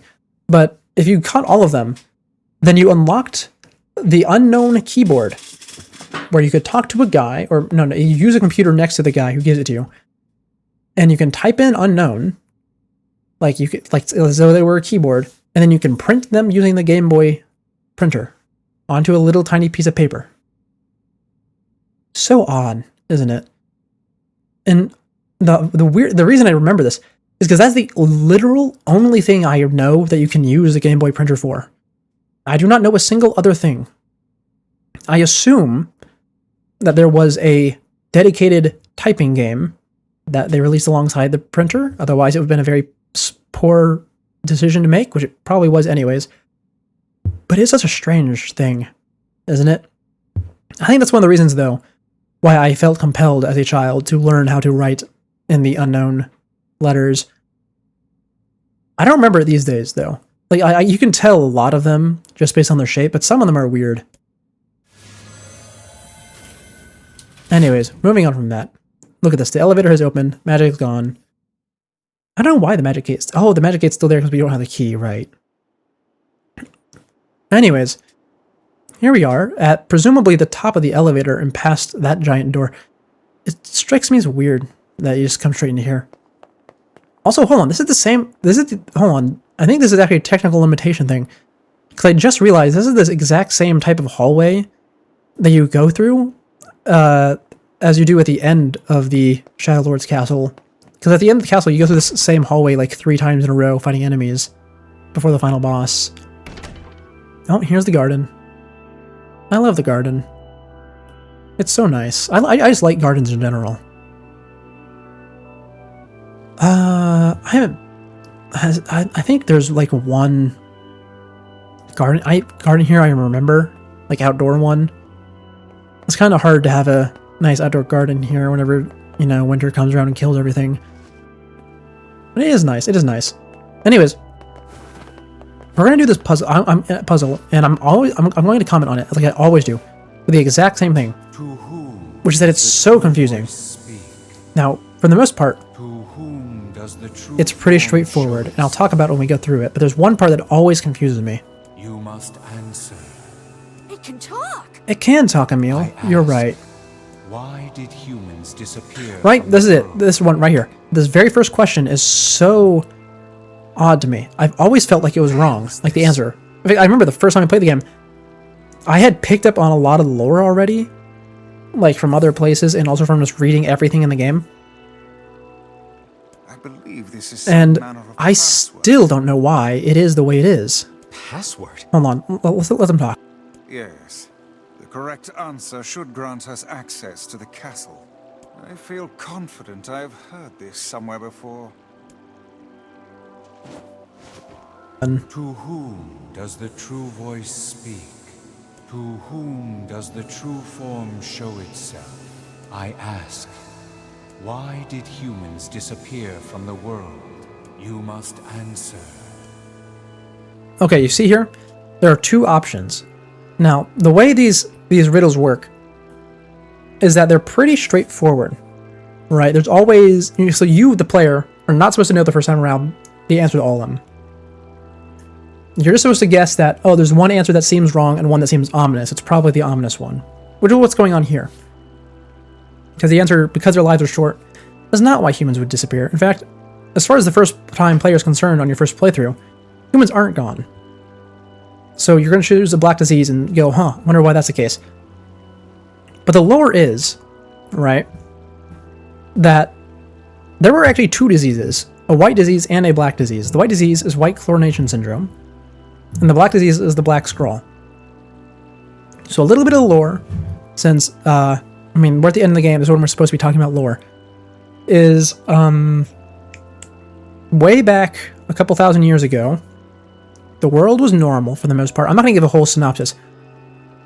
But then it started, everyone started dying because of a white disease called white chlorination syndrome. And the reason we call it a white disease, but why we call it white chlorination syndrome, is because it turns your body into salt. Can't get much, you know, explicit with that in terms of colors. And that started killing literally everybody, right? That's the big world-ending apocalyptic crisis that this world faces. And the way they solve it is via Project Gestalt, which is what we learned about in the previous ending, which I accidentally might have, well, not accidentally, might have. I accidentally did skip over a little bit of dialogue last time we did an ending. But we'll go over it this time, you know.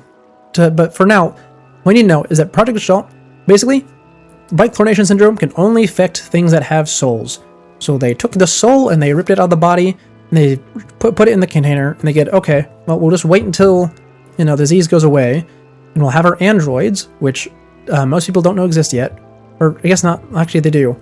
But we'll have our androids clean up everything, you know, go disinfect the planet, pretty much. So there's no more white chlorination syndrome. And while they were doing this, the bodies gained sentience on their own without having souls. And a new problem occurred, which is that if the soul is destroyed, the body gets a disease called the black scrawl, which kills it permanently. Like, they can't rebuild it anymore, because all the bodies are replicants, like, that they can make over and over.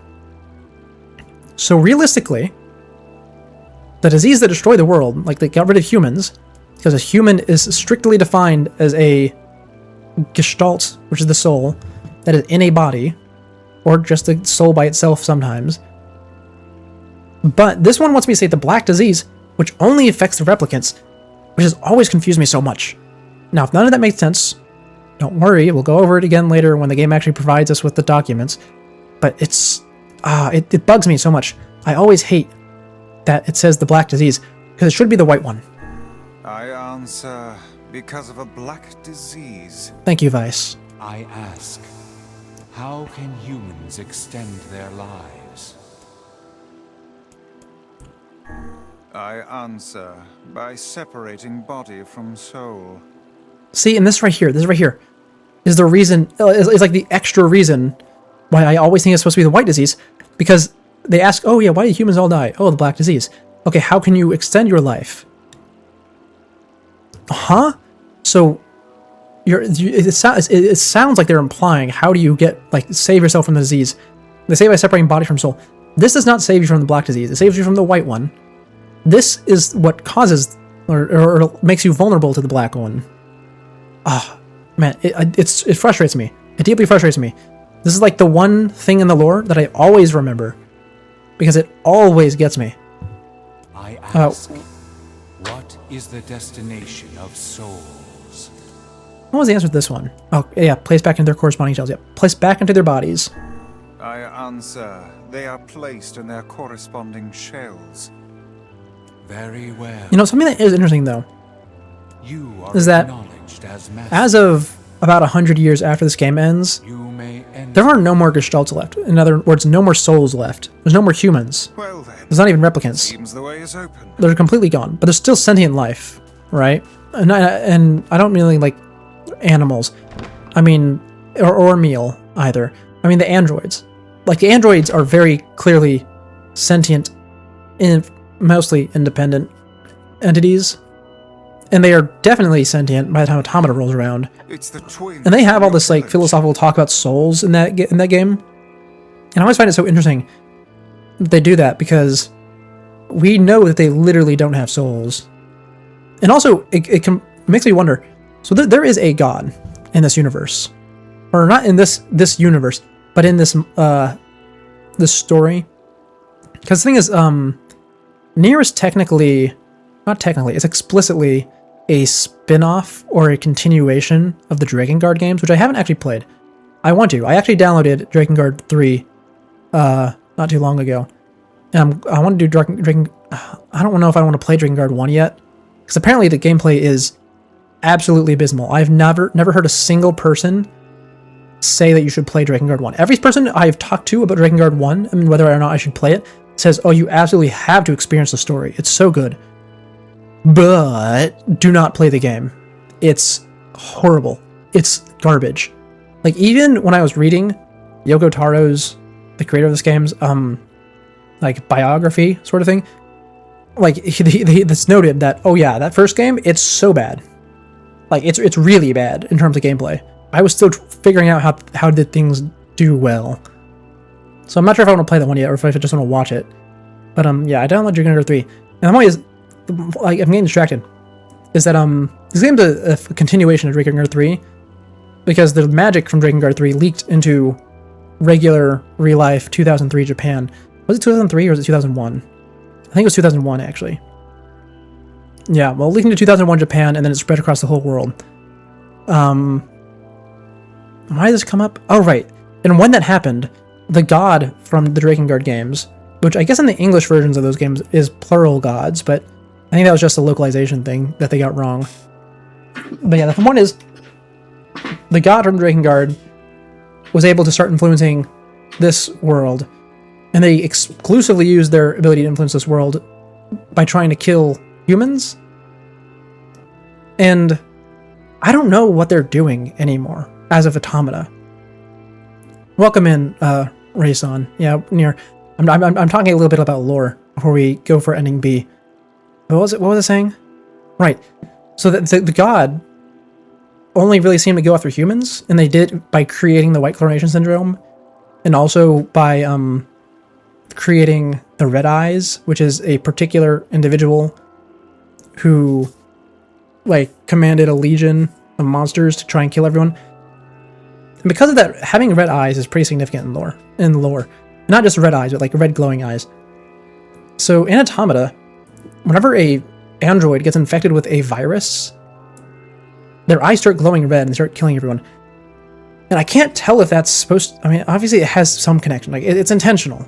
It's an intentional decision. But I have no clue what it's supposed to even be in the slightest.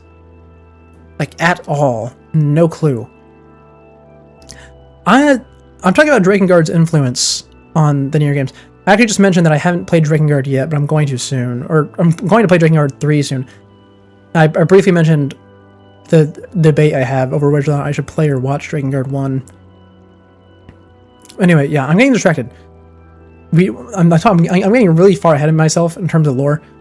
When I'm staring at, like, I'm talking about Drakengard's influence on Automata when we are literally staring at the final sequences of Replicant. We should probably do the Replicant thing, right? Popa.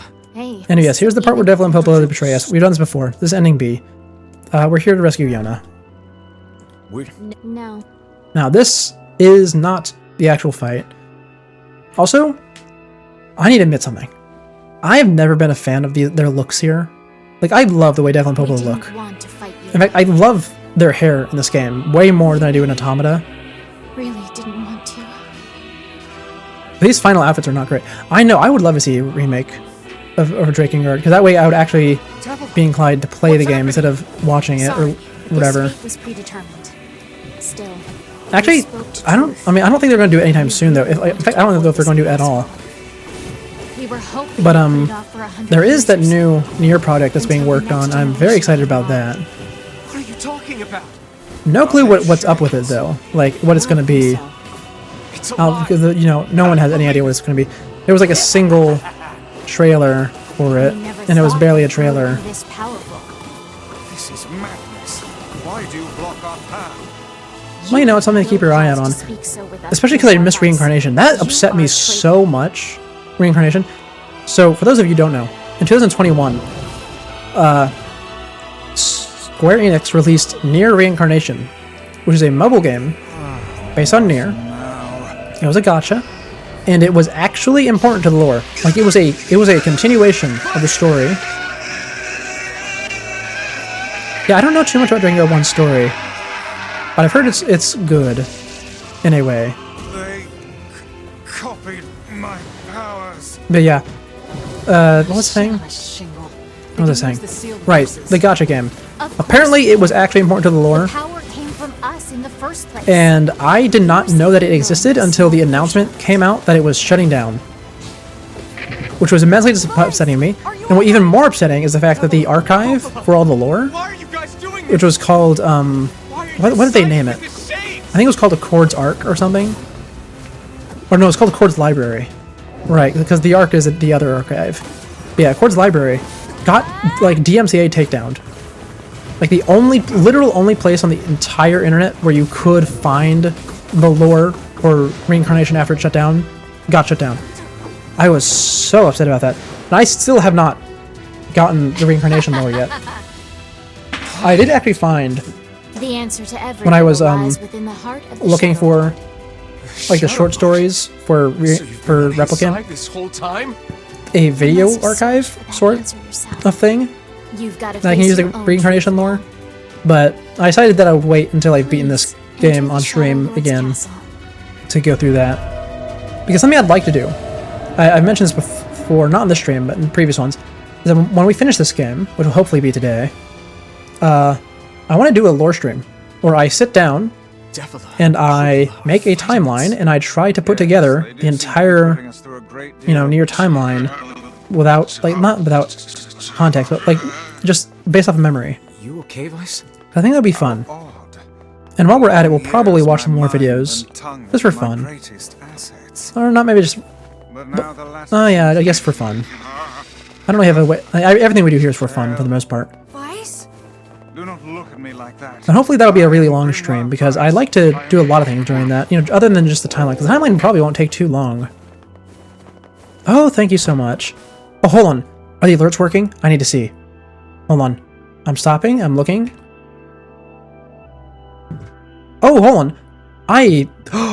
Oh my god, I'm so sorry, Kirk. I completely ignored your drink water.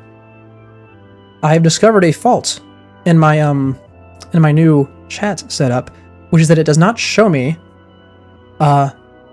redeems. Okay. So I need to reopen then. My phone's coming back out. It has been temporarily promoted back to my chat box.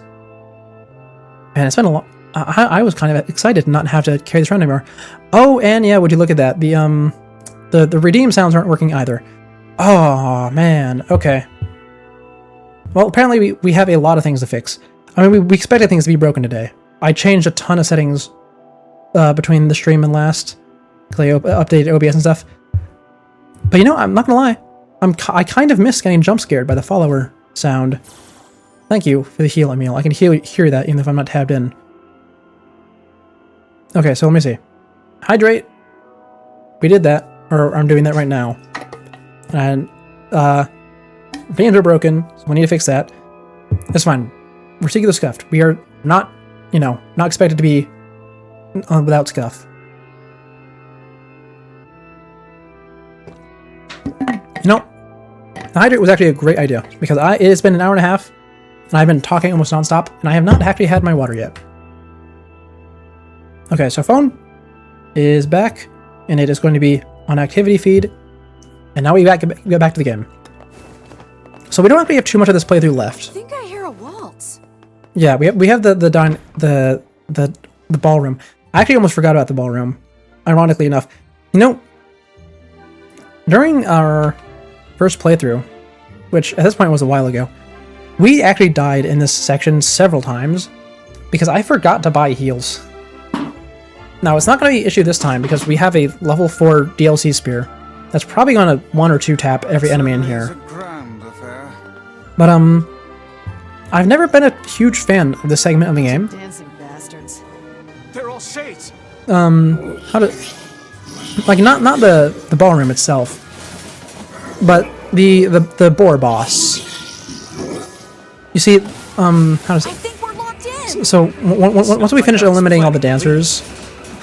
Yeah, it's a bit. Hold on, I didn't even realize these guys could spawn with shields. I don't think I've ever seen that. I was about to say, though? Yeah, once we eliminate the dancers, there's gonna be a big boar. His name is Goose, I think. Is it named Goose? I think so. But, anyways, what was I about to say? Yeah, big boar named Goose shows up, and it is such a random and annoying boss. Because you had to fight it like 3 times. His whole gimmick in lore is that you can't kill it. It just keeps regenerating. And I hate it so much, because it feels like it just extends the game for no reason. Because like, as a plot device, its only purpose, by the way, is to get the King of Facade killed. That is the only thing of importance it does. Now, I'm just not a huge fan of it. I do like the ballroom, though. I think it's nice seeing, you know, another layer of the shades being human being brought up. I also think it's weird that they are manifesting as ballroom dancers and then immediately transform into being armored. You know, that's a bit odd. But, you know, it's not the weirdest thing in this game. Oh, magic. Let me get rid of you. Oh, I love being able to just turn my brain off and just hit them. I remember this particular enemy type was a nightmare. Because they just have so much health. And now I can just do this. And they die. It's wonderful. Okay, well they don't quite die. But the point is they die very quickly. Oh, it's one of the flying ones. Okay, but it's unarmored. It's unarmored. It's fine.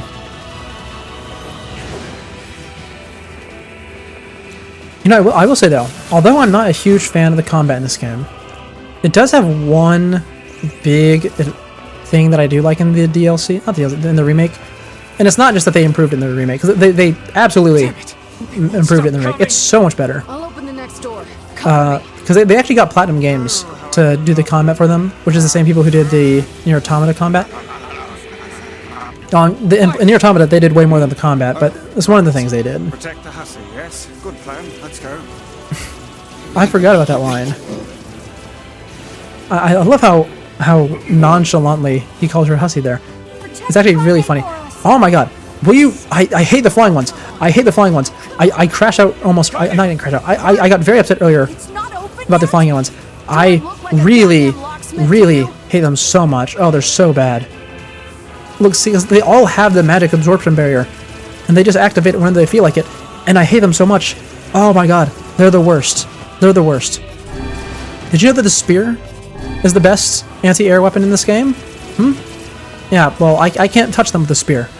I can't. Oh my god, I hate them so much. Why did they have to make these things? Hold on. You know what? Hold on. Where's my magic abilities? Why is Dark Hand? Get rid of Dark Hand. Turn on Dark Gluttony. Maybe that'll help. Yeah, heal up a little bit. Let me just regen my mana for a second.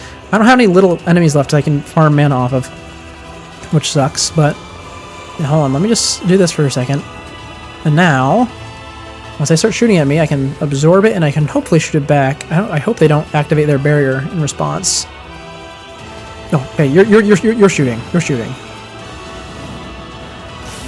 Oh, wonderful, this works. Oh, perfect. Lock doesn't want to open?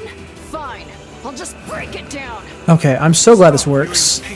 Now, it wouldn't work nearly as well against the armored ones, but it's nice to know that there is actually a counter. Damn no good bullshit bastard. How many years did it take for me to figure that out? I don't know. When did I play Replicant for the first time? I don't remember. It's been like 10 years. I finally figured out how you are supposed to fight those things. It's fine. Anyway, we have what I assume is a mountain of babies. I'm not entirely sure if these are supposed to be. I know they're supposed to be kids. Oh no, they are babies. They're crying. Oh, I noticed earlier that we had it, but I forgot that we actually have subtitles on the shades now. These things are freaking me out.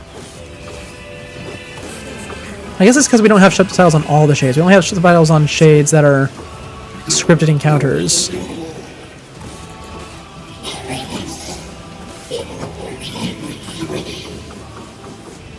Also, I gotta admit, I don't have much sympathy for them in this particular moment. I know we're literally slaughtering a bunch of babies, but also they attacked us first. Not the babies. I mean, obviously the babies are, but I mean like the other people who were just dancing created the hostile environment. Also, why did they just have the babies piled up behind the door? Oh, do I have to go to Kaine? I do. Okay, endless babies until I beat the Kaine. Thank you for the alert, Kirk. Yeah. I actually see that now. Oh man, no, I actually did. Oh, everyone to me. Okay, are they going to all form into the boar? Anyways, what was I about to say?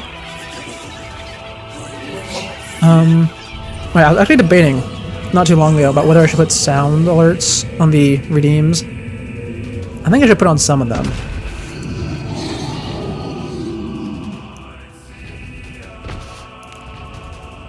Or at least I should set up something that tells me in chat with a message. Here's the big boar. Oh, it actually does talk. Okay, I know I'm not reading other lines, which I usually do. But I don't especially care about the boar, like I mentioned earlier. We don't need forgiveness, asshole. You know, something interesting is why does it turn into a boar? Like, it turns into a hyper-realistic boar. As far as shade standards are concerned, this is as realistic as it's going to get. Wait a second. Oh, Purin's saying something. Maybe he'll illuminate something. It ain't hatred, and it ain't. Oh, he's talking about Kaine. How should I know? Kaine, are you alright? I'm fine. Oh, right. Kaine's... I forgot. From everyone else's perspective, Kaine's just talking to herself. Interesting. Oh, how very interesting. You know, I've never actually been a fan, not just of this boss, but of big enemy that charges straight towards you type bosses in video games.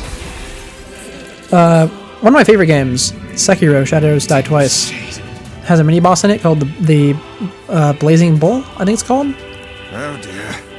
And it is famously the worst mini boss in the entire game. And it's pretty much just this, just without the jumping. It just charges towards you. And what makes it especially egregious is that Sekiro is a game all about parrying. It has this sounds intimidating, but it's not actually, because it's very, very generous with its parrying timing. It's basically a rhythm game. But the bull is really bad because if you parry it head on, you still take damage because its horns are on fire and you can't parry fire damage until you have almost beaten the game. Stay focused, Kaine. So it just ends up you running in circles around the bull over and over, smacking it in the butt. And it's the worst. I hate it. Everyone hates it. I mean, as much as I love Sekiro, even I have to admit, it does give you like 3 of the 5 worst mini bosses right at the beginning, and they're all required. I hate that part. Anyway, we move on. The reason it was dying so quickly is because it's supposed to be demonstrating its regeneration. Also, we have a max level weapon from the DLC. You know, I find it interesting. The thing is, this isn't even a weapon from the DLC that you had to go and get weapons from. This is from just the free DLC that comes with the game to celebrate Automata. Because this is an Automata weapon. So you have this from the very beginning, and from the very, or yeah, I guess you don't have the spear from the beginning because you can't wield spears as a kid Nier. You can only wield the sword, but you have the sword from the very beginning. I know this section is so bad. I hate the whole boar section. The whole boar section is bad.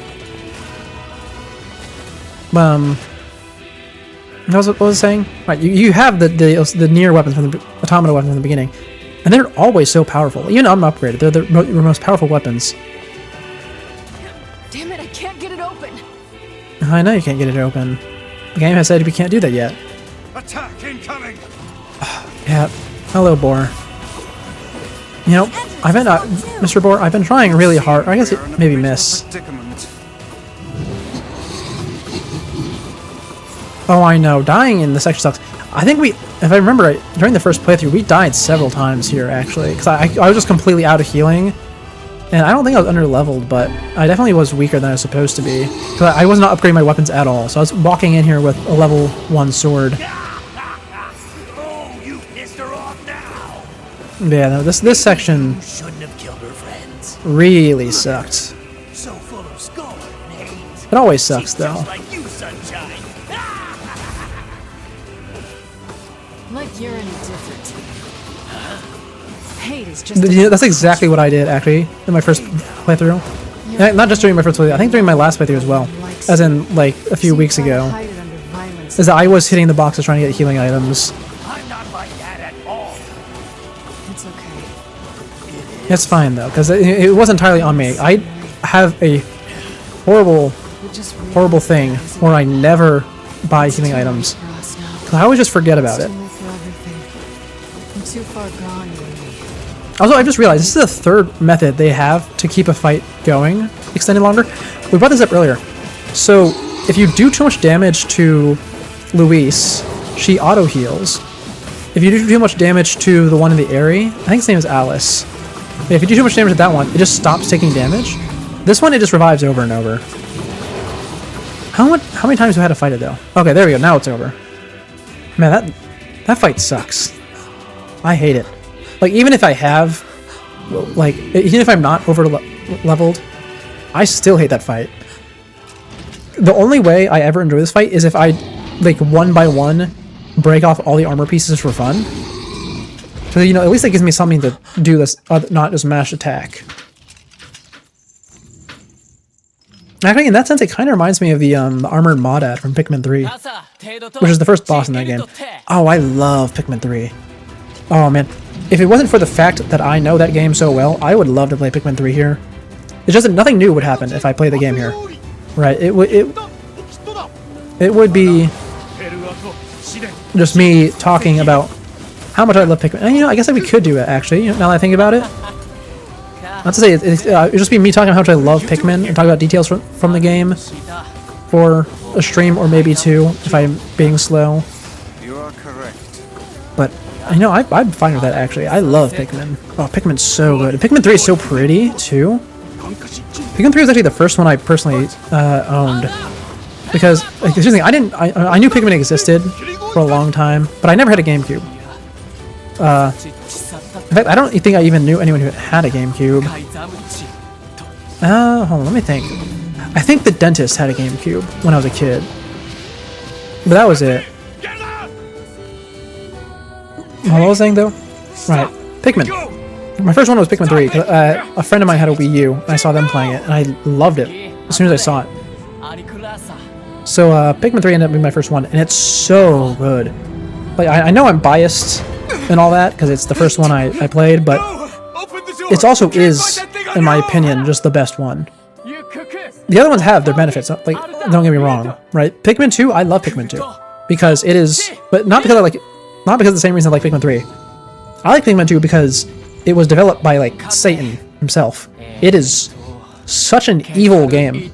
Like, that is a children's game, marketed for children, that looks and plays exactly the same as Pikmin 1, except every corner you turn, the developers are trying to murder you. Like, they pull out a baseball bat and they start hitting you in the head and say, hey, look at that, you just lost 20 Pikmin. How'd that happen? Oh, I love it so much. But like I said, I don't like Pikmin 3 because it does that. Pikmin 3 very much does not do that. Anyway, the King of Assad is dying now. Like I said, the only purpose that the boar exists, to my knowledge, is to kill the king. Which is upsetting. You know, we actually had a toll talk during the first playthrough about the king and Fira. Because the thing is, when Fira dies in the first playthrough, and for Fira, you probably don't have any emotional connection to them. Friend. I mean, you can, don't get me wrong. But they haven't been doing much up until that point. They sort of showed up once or twice. Both Fira and the king. And then you don't interact with them too much. Not even in the cutscenes, not cutscenes, the side quests, I don't think. But then we read the short story about how Fira came to the Sod and how she's not allowed to talk and stuff. And it was actually really good. Like, I had never read that one before, but we read it on stream and it was really fun and really nice. I was like, oh wow, I like that. And now I'm going to feel sad, kind of, whenever Fira actually dies and when the king actually dies. And since then, I've just been wondering why they didn't include that in the game. Like, even in Playthrough B, where everything has there's short stories in game all over the place, and they never bring that up. They just sort of let the king and Fira die off before you really care about them that much. It's so weird. I don't think it's due to technical limitations either. I mean, this game definitely had some of those in the original, and you can definitely tell in this remake. But still. Oh, look. Anyway, here's Evelyn Popo's actual fight.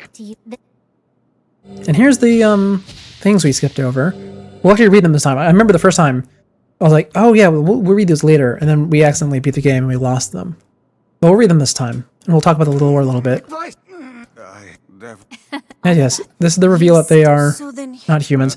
They don't say explicitly that they're androids yet, but they are androids. You have your own motives, your own desires. And we have ours. You know, I said I don't like their outfits that much. I think it's just that I don't like the texture of the outfits.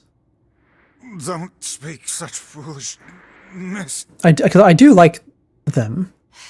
Sorry. I don't know. I think this is a situation where whenever we're doing our big lore stream, I'm absolutely going to take the characters and look at their PNGs up and dissect their outfits. But yeah, I'll figure out why I feel the way I do about their outfits then. You and us, we're the same. Anyway, here's a fun fact. During this fight, they're actually dancing. No. Like, the one on stage, whoever's on stage at any given point is dancing to the song. And they do swaps, so they both have their own choreography. Ow. Now, unfortunately, we're not going to be able to see it much, and we're also not going to be able to hear much of the song either, because we are just shredding with their health bar. Which is the fate of the repeat playthrough, kind of. Or not necessarily the first repeat playthrough, but definitely the second and third. But yeah, you can see them up there. They're putting on a nice show. Ah, I love this song so much. Anyway, there we go. Fight over. It's so short. Oh, actually, no, it's not over yet. Because now we've beat one of them, we have to beat the other one. Devila?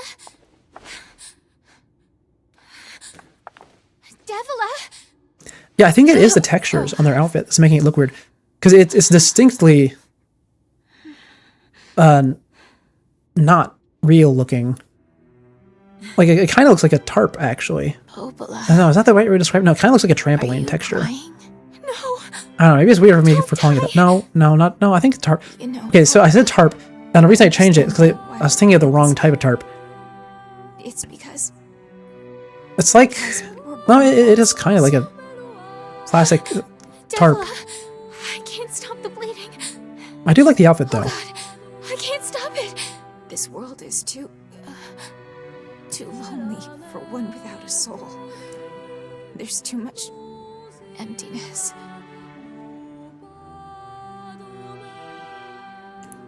Anyways.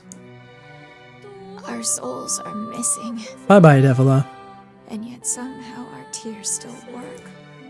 I had like a big talk the first time we got here. Sorry, sis. I love you. About Devil and Popola. In fact, I talked so much about Devil and Popola the first time we got here. I'm not going to repeat it all this time. Not right now. We'll save it for later, yes. But they're such good characters. I love them.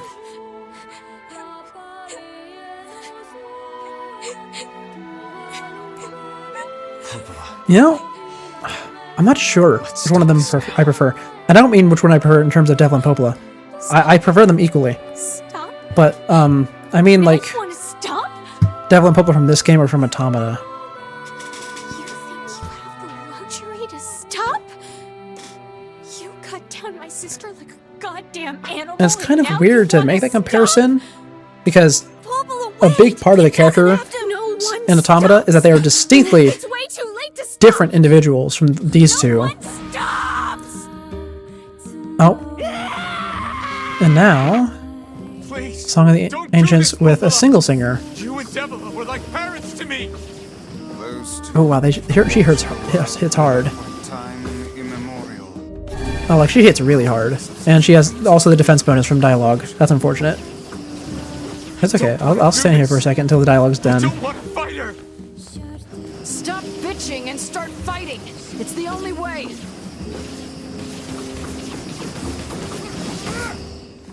Oh yeah, you know, the Devil and Popola VAs and Replicant are definitely better. Like, that much is not even a question. I'm not sure though if it, I mean, no, it's okay. Stopping ever. I'm not sure though if it's just because the writing is better. Not better, but more dynamic. Oh, I guess it is better. And yeah, the writing is better in this game. But it's also more dynamic, because in Automata they don't convey much emotion at all. They literally are background characters for the whole, like, first playthrough. Not first and second playthrough, actually. And then you only get to talk to them during the last playthrough. And even then, they don't convey much emotion. So I guess they don't have a lot of lines to work with. I fear we're done for. I don't know, I'm just trying to give them some credit in Automata. It'll be all right. Oh, I love this scene. Okay, I mentioned this last time. We just did the scene as well. When I was young, I love this scene. I hated my eyes. One of the things I especially like about it is the visuals.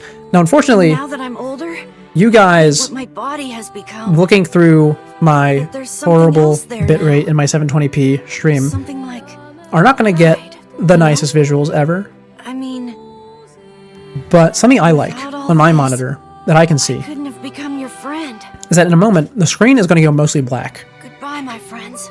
And they did such a good job with that, with the black, because they don't just make the pixel black.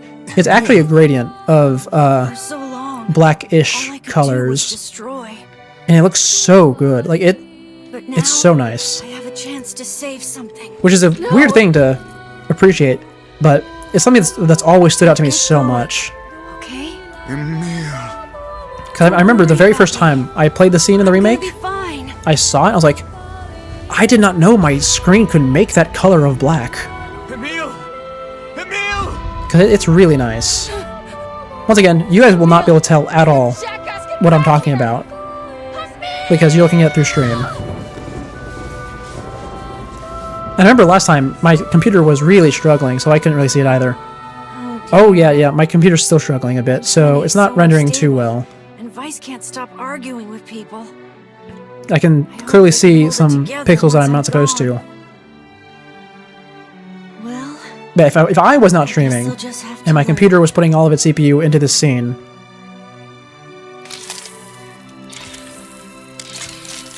or if it not, then I would definitely see it still. Oh, bye-bye, Emil.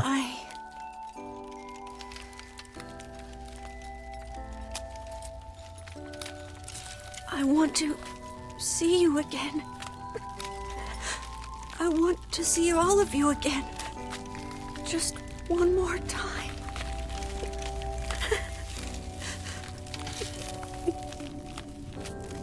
I'm scared. I don't want to die.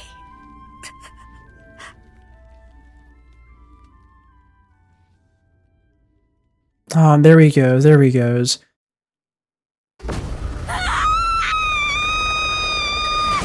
I forgot that she screams after that. That kind of got me. Like, not in terms of jump scare, but like in terms of I did not expect to have my ears blown out. What the heck is this location, by the way?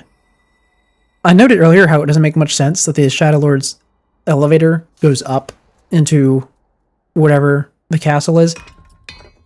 But the whole castle is so strange. I love it, by the way. I love how strange it is.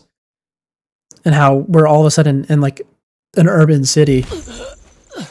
Oh, King's dying now. Yeah, I'm sorry, King. I admittedly don't care too much about you. Because... I don't have a reason. I just don't care too much about the King.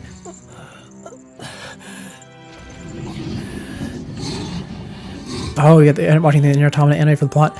I understand that. No, I never actually finished the Nier Automata anime. I remember I started it, and then I never finished it, because I don't even remember what happened. I just stopped watching it for some reason. Yeah, I definitely love that they made that, because giving us a definitive answer on how events played out, considering all the side quests and stuff you have and the conversations, that was really nice.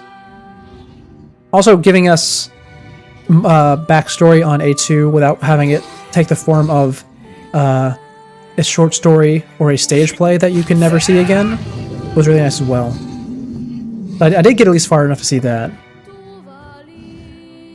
Have you guys ever thought about how weird that is? I mean, I guess some of you, if you never played this game, you wouldn't know. Or, not this game, but Automata. Automata's inception actually came from a stage play. Because after Yoko Taro was done with Replicant and Drakengard,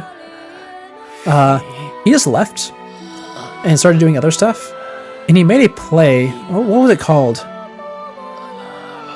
Oh. I think it was called Yorha Girls. Yorha being the name of an organization in the Nier universe. But it was the backstory of A2. And that play ended up being the basis for Automata. Really interesting stuff. Anyways, hello Shadow Lord. You know, I've never cared too much for the Shadow Lord's face. Which is a weird thing to say. I just don't really like how it... I mean, I do like it. I just feel like it clashes with his body in a weird way, because it so clearly looks like it's made of stone, and the rest of his body looks like it's like that, like slimy kind of. But I do love his design. In particular, every single time he shows up, I am obligated to say I love his wings. Oh, his wings are so good. I am a sucker for moth wings. Oh, they're so good. I love them so much. Anyway, Kaine, I need you to slap Nier so we can finish this cutscene.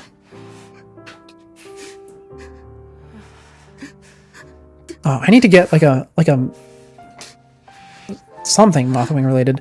Cause I remember I saw a commercial a while ago for like a sweater or a cardigan that was Mothwing patterned, and I loved it so much. I should find something like that.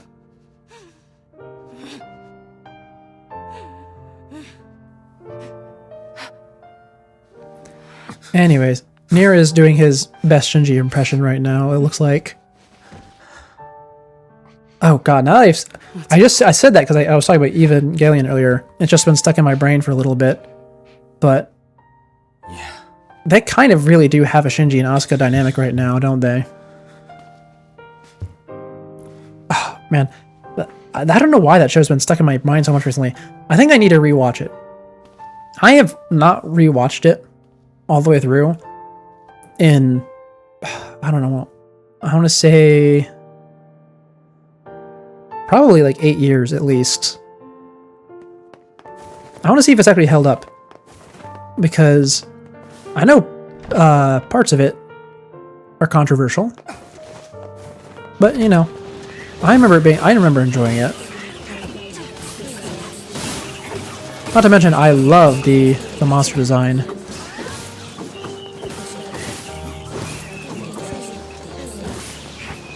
Because it's really, really good. I should use my magic, shouldn't I? I should. I mean, the whole point of magic is that you use it and it blasts everything. And let's use Whirlwind. I never use it. Because from what I remember, Whirlwind is really bad. Let's see if Whirlwind is good when I'm over leveled. There we go. Let me just run around and use this for a little bit, see how much damage it does. Does it kill any of them? Nope, it does not. It did knock the armor off of one of them, it looks like. God, the Whirlwind is so trash. I mean, I guess it keeps them off of me, so it's not the worst. But yeah, no, there's no reason to ever use that, which is a shame. Because here's the thing. All the spells in this game got adapted over into automata in the form of pod programs, which are like big energy blasts. And the equivalent of Whirlwind is called Blades. And it is so overpowered. Like, it's so stupid good. I love it so much. I actually, in my very first playthrough of Automata, I broke a few of the boss fights because I was using the Blades. Near the end of the game, there's a sequence where you swap between two characters back and forth as you were fighting a boss together. And you swap whenever the boss gets to a certain HP threshold. But I was dealing so much damage with the Blades program that the swapping kind of got busted a little bit. Oh my god. Yeah, I love the magic in this game, but I like the way it looks, but I hate actually having to charge it up.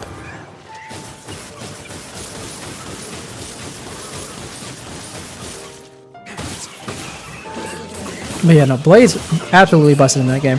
Actually, when we were playing Automata, I made a promise right at the beginning that I was not going to spam the Blades program. Because in Automata, we did a much more thorough playthrough. Like, we actually went around and we did side quests. I accidentally ended up doing almost all of them. And we collected weapons for fun. We did so much. And it turns out some of the other programs are also pretty busted. Not as much as the Blades. But they were busted enough that I decided it wasn't that bad to use the Blades by the time we got to the end. Now, because we weren't... Like, we were doing a lot, but we weren't farming for chips or anything. So we still weren't overpowered or anything. So we didn't get... And I wasn't doing my... oh, I'm almost out of healing items. Oh, no, I'm not. Yeah, we didn't get to the point where I was going into hyper mode or anything. Or what I call hyper mode. But yeah, it's stupid strong. Because even without hyper mode, I was destroying pretty much anything I came into contact with once I actually charged it up.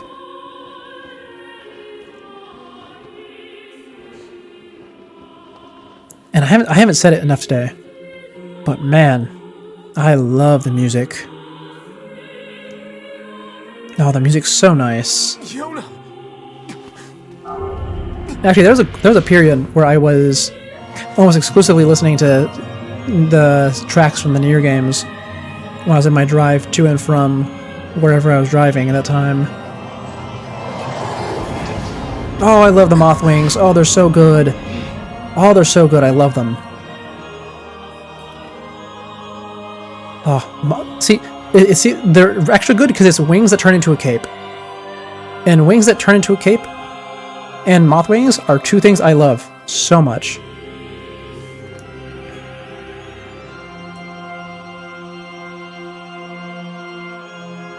This ends here. Anyways, this fight shouldn't take too long. I think the biggest thing that's going to slow us down is going to be the dialogue buff that he gets. But I don't even know if he's underneath has that buff right now. You will hope to stand against the Shadow Lord. Oh, I love... I almost forgot about it, but I immediately started imitating him. Grimoire Noir's voice is so funny. I love it so much. He is exactly what I imagine the edgy anime voice to be. Be careful. Like the definitive one. Hey, sunshine. I ain't surprised, but I think your heart is... Oh, and Tyrion's actually gonna have an important conversation during this. It's gone. The sadness is gone. It's just a bunch of Which is new. What the hell's going on here? I think Kaine is starting to feel hope about the future. And happiness. You're not the only voice in my life anymore. I've experienced fear, hate, and no sympathy. You know, oddly enough, I'm a curse, a freak. I think Kaine's not talking out loud during He this. still accepts me. He still forgives me. Because you didn't hear this the first time around, which means Kaine is not saying it out loud. I'm tired of this world and everybody in it. You know, I wonder if you could parry this boss. One last time. Also, I've capped the damage until the dialogue's finished, which is unfortunate. Oh, there he goes. Now it's going down again. Hi, Shadow Lord. Oh, have I capped it again? Yeah, here's dialogue.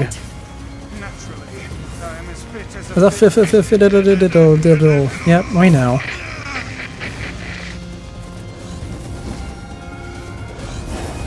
Hi, Shadow Lord.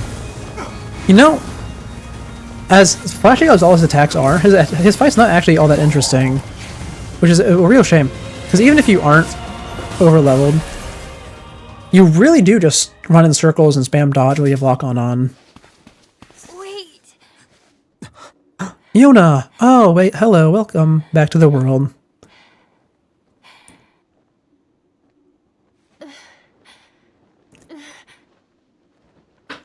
You know, I always kind of have a soft spot for Yona's adult design. Because, the Steam trading cards, you know, that little thing that no one ever interacts with, or most people don't interact with. There's actually a Steam trading card for Yona as an adult, and I actually have that one. Right? I just, because, you know, the way the Steam trading cards work, you just get a few whenever you, start playing a game for enough time, like an hour. I got the Steam trading card for Yona as an adult, and the art is so good. Please just... And it's always stuck with me. I don't want to do this anymore. I don't need someone else's body. I don't And you know, even though this is the first time we can actually see or read the Shadow Lord's dialogue, this body. I can hear her. I don't actually care too much about the She says about it, to see her which is odd because I like the other dialogue they add, but you could absolutely tell what he's saying in the first playthrough. Like it's very explicit. It's not right that because she can't see him. Yona's not even in the conversation.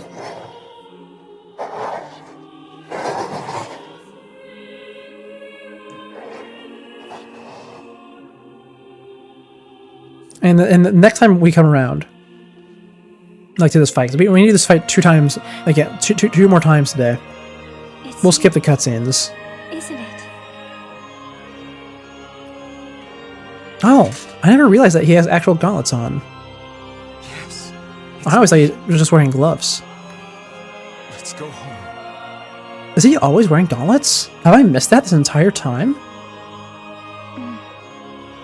Because I'm just really used to oversized anime gauntlets. Huh. No, like I said, we're going to be dissecting his outfit at some point.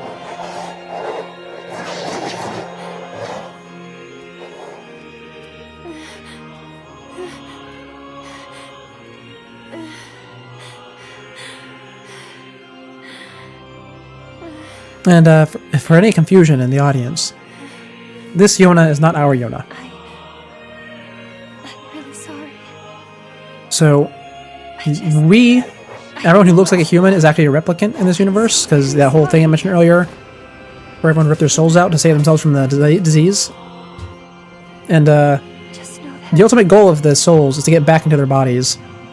So this is Yona with the soul back in, and right now she's killing herself so that our Yona gets the body back, which I did not know was really a thing they could do until this moment. I don't think it's a thing that anyone knew they could do until this moment. Hurry. The shade that possessed her is gone. But it might be a unique case for Yona, because Yona is, like, really sick and also already dying, even if she does get fused back together.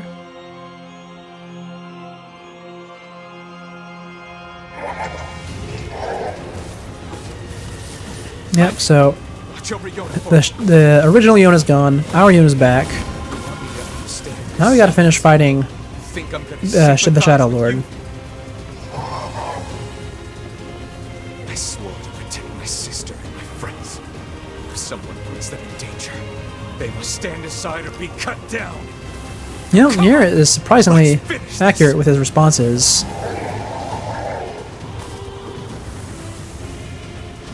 Because he's just talking, not to himself, he's responding to screaming pretty much. But he can't actually understand the Shadow Lord. What's wrong?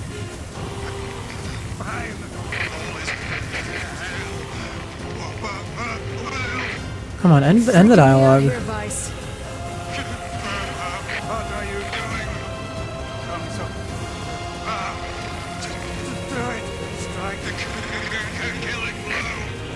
Oh, there we go. Okay, fight's actually starting back up. Okay, wonderful. I was kind of just sitting there, waiting for something to happen.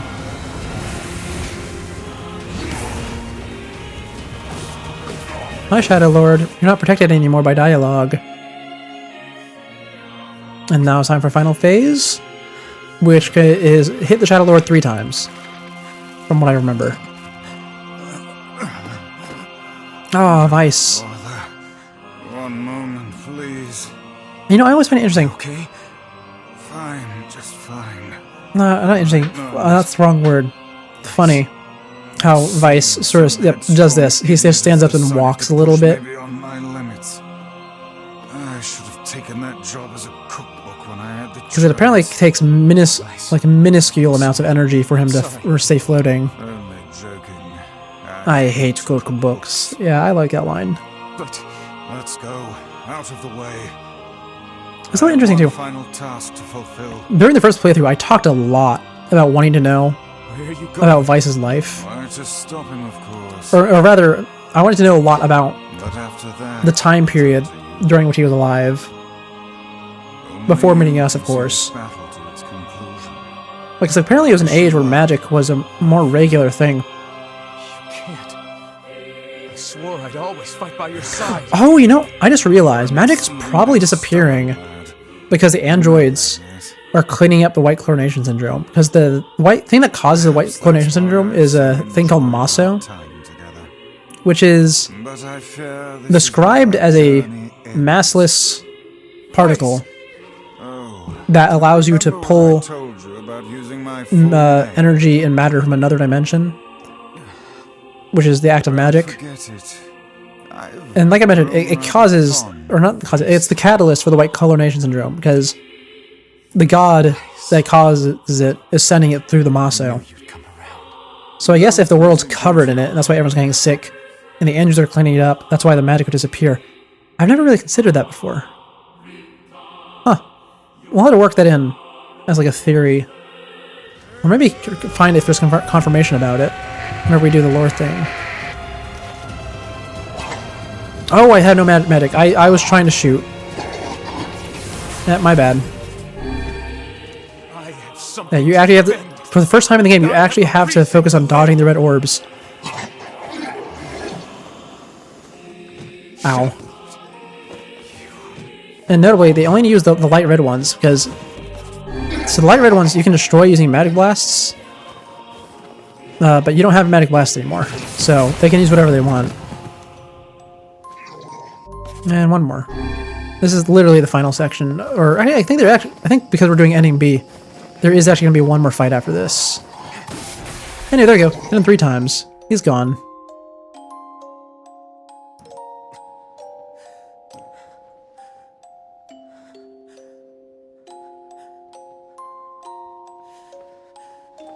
Aw, Nier. Always giving into his violent impulses. You know, I haven't actually called him out on that yet this stream. Usually I'm all over calling Nier out on his violence. I guess it's because we haven't really had many options for it. Because we did the forest where he's not very violent. And we had the area where he's not very violent. Well, I guess there was that one scene where he... No, I guess not really, because Kaine is taking the lead there. Well, I'll put plenty of chances. If any dialogue we don't mash through. Oh, ending B. Yona, all I brought you was pain. Years of painful, frightening images. I couldn't do it. I couldn't rescue you. I'm so sorry. I failed. Your brother failed.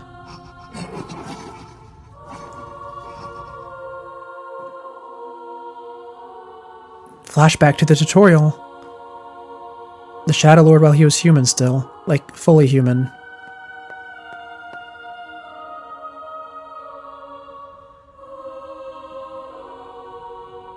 And Yona when she was still fully human. Here. You can have this cookie. Don't worry about it, Yona. I'm already full. This again? That's what you said yesterday. You haven't been eating anything lately.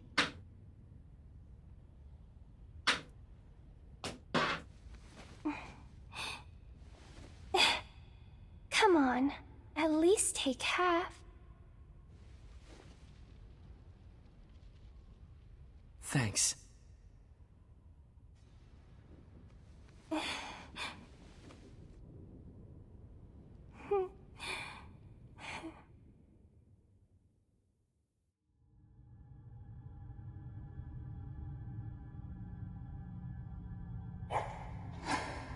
Why?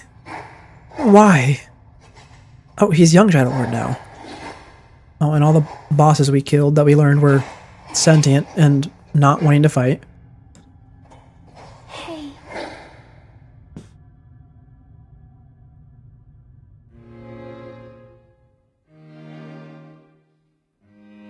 Oh, I love the beginning of this song.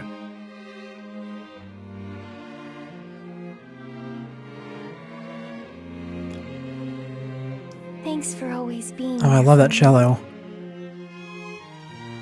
Oh, here. I brought your half. You know, sometimes I'm tempted to learn the cello. And then I remember I had to, like, carry it around. 'Cause, like, the whole thing with me is I want to learn an instrument that's not pain to carry around.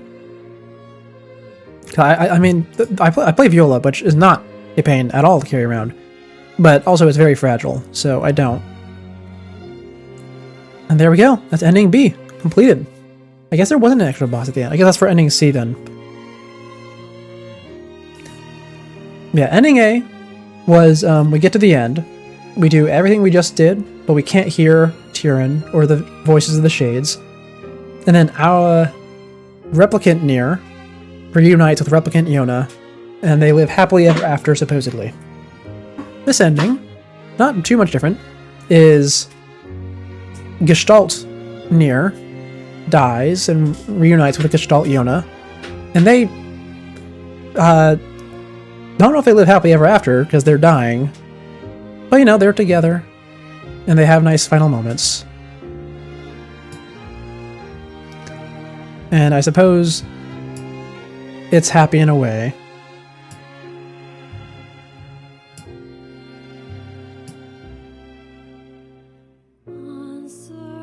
Oh, I love this song so much. I haven't even tried to skip the credits because I just love this song. Oh, it's so good. Now, notably, this game does actually play with the credits a little bit. Not yet. Right now, the credits are all very straightforward and normal. I think last time it was black on, I think it was white on black text. No, not white on black, like white text on black background. I don't actually remember. But they'll do something eventually. Unlike Automata, which changes the credits almost every time. That's actually something we didn't experience too much, because in Automata we skip the credits pretty much every time. But from what I remember, every time you play the credits in Automata, either the direction of the scroll changes, or the language of the song changes. I think it's the language. And the scroll. Because in Automata, the ending song is Weight of the World, which has a cover in a lot of languages, actually. But I think in-game it cycles through English, Japanese, and Chaos language, which is the made-up language for the game. And admittedly, I got tired of it, kind of. Because Weight of the World is a good song, a really good song. But also, the credits are so long in Automata. They are so long. Especially the final time through, where you had to shoot the credits in order to get the ending.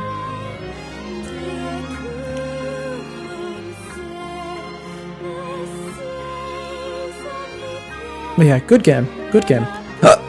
So, with that, at the 2.5 hour mark, or nearly 2.5 hour mark, we have done our very first ending. We need to do this 2 more times. It is going to take a while. So, we are going to be matching through pretty much everything. Now, as I mentioned, or I feel like I mentioned quite a few times at this point, might be getting a bit old. This next playthrough, we're going to be reading our weapon stories, because we've been holding off on that. And I don't know, do we want to do a side story? Let me see. So, I'm looking at my list right now of side stories. So let's see. Starting from the top, we've read that one. I'm not reading that one because it makes me really uncomfortable. In case any of you are interested, the story is called The Witch's Sabbath. It's about Kaine's issues. We've read that one. Read that one. We're not doing that one because it turns out the game adapted it for us. I don't want to do that one, really. We're not doing that one because the game adapted it. Oh, maybe this one. Oh, okay. Actually, okay. Yeah, we have 2 that we can do. So let me see. One of them's actually very. Oh, I was about to say it's very short. It turns out it's actually a bit longer than I thought. It's still much shorter compared to the other one. So we will do this one. As soon as the game gives us the all clear to do it, in terms of spoilers, I don't know when that's going to be though. I think that's going to be after. I think there's a post-credit scene actually this time around, right? I think so. I know every time I tab out when I hit my controller or move my controller in any way, my mouse goes back to the center of my screen. Oh, but look at that! We tabbed right back in right at the end. Wonderful. Oh, my nose feels so congested. I don't know why it's doing that. Usually, the longer I talk on stream, the better that gets. Anyway, here's the desert. And a ball. It's a meal!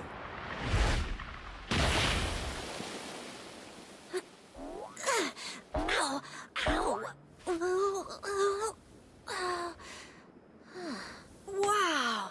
That was crazy! I can't believe how well my sister's body holds up. Kinda hard to move when you're just ahead. I wonder where everybody is. I can't wait to see them again. But before that can happen, there's some stuff I gotta do first. Like finding a body. Or at least some legs. I sure hope Kaine and Vice haven't killed each other yet. I swear, you leave them alone for 1 minute.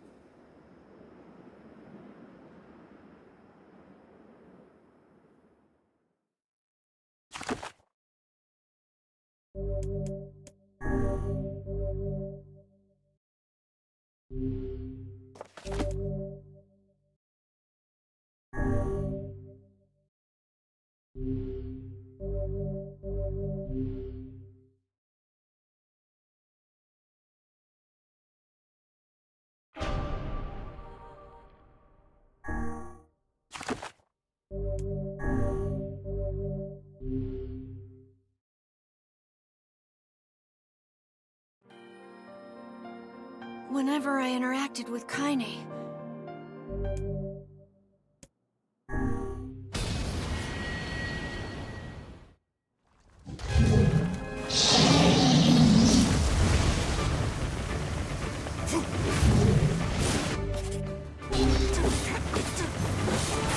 Anger this creature must have. How did it even survive these past 5 years? I'm not gonna let this happen again. It dies today. My sword feels lighter. It's not the blade, but the skill of the user. Strike it down.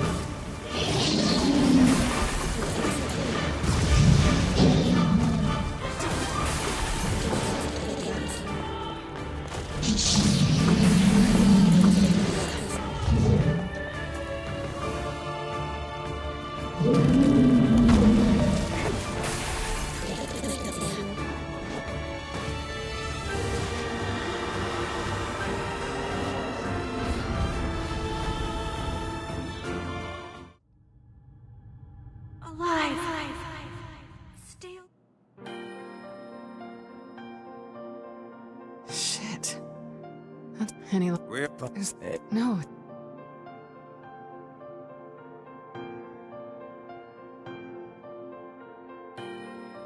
Kaine waking from her long petrified sleep. Emil's unflagging kindness. Our reunion was a happy one, and we let it wash over us like rain. That is, until Devila and Popola had to go and ruin it all.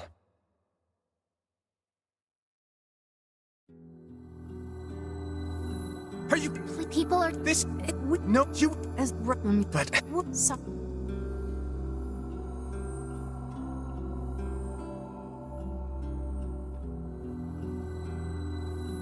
What is the matter? Kaine never even attempted.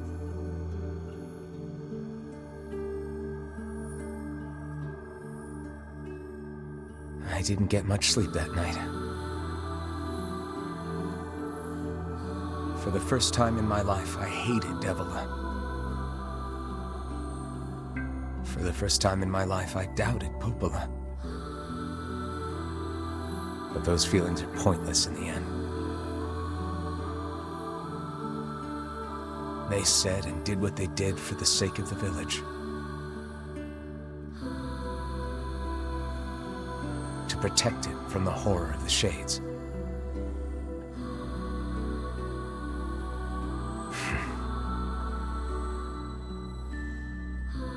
Really, how can I blame Devila and Popola? In the end, I'm just as bad. Because I never once stopped to think about Kaine and Emil's situation myself.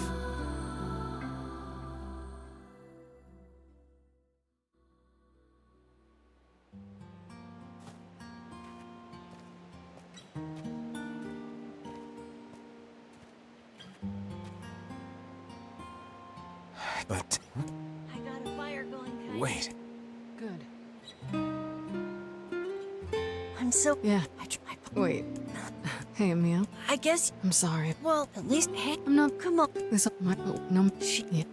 Since we... I know we pack. Look. Okay.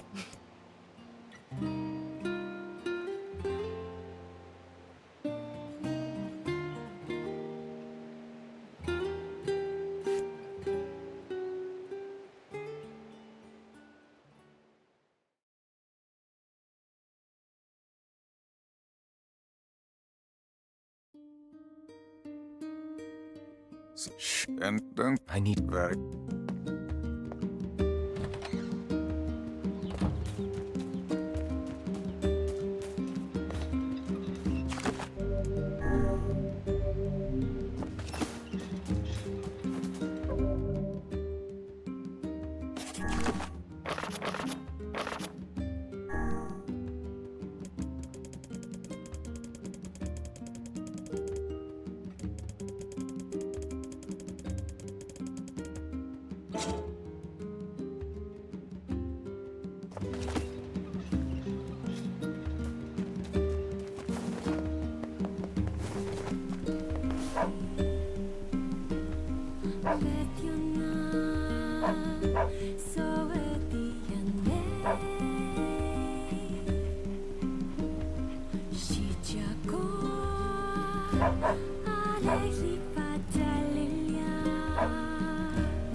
How long have I been muted for? Have I been talking to the void this whole time? Oh my god, hold on. Back into the game. How long have I been muted? Please, someone tell me. I know there's people here. Please tell me it's not been that long. 'Cause I've been talking non-stop for like the whole stream. Oh god. I am so sorry. Okay. Do I have a way to look back on that? I should. Hold on. How would I do that? I have no clue. Okay.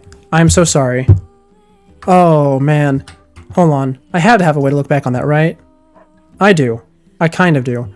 I can try and make a clip live, and that is the best way I can rewind the stream. Oh, God. I've been muted for so long. Oh, no. Why did no one tell me? Oh, come on, guys. Okay. I'm sorry. Oh. Did I ignore you, Noir? Is that did I like did you come here and say hi and then I just didn't say anything? Oh, I feel so bad. Okay, it's fine. Wait, can you guys hear me now? I hope so. Hold on. Let me double check and triple check. Okay, you should be able to hear me. Oh. I feel terrible about that. Okay. Well, I'm sorry that I was muted. Okay. Break screen, break screen, break screen. And I'm going to put something up here. Hold on. How do I do this? It's been a long time. Hold on.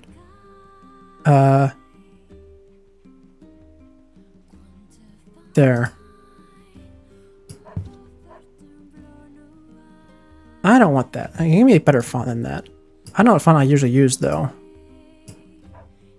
I really don't remember. Bum, bum. Bum, bum, bum. This is a weird thing to be stopped with. Just do this.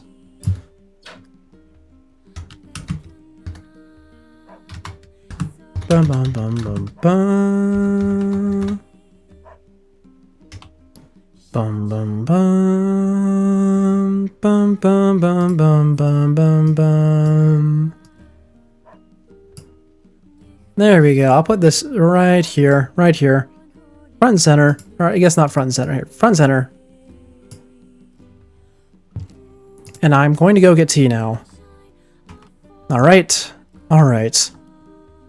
I'll be back in a bit. Enjoy the lovely, lovely music for a bit while I'm gone.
And I am back, and I am no longer muted.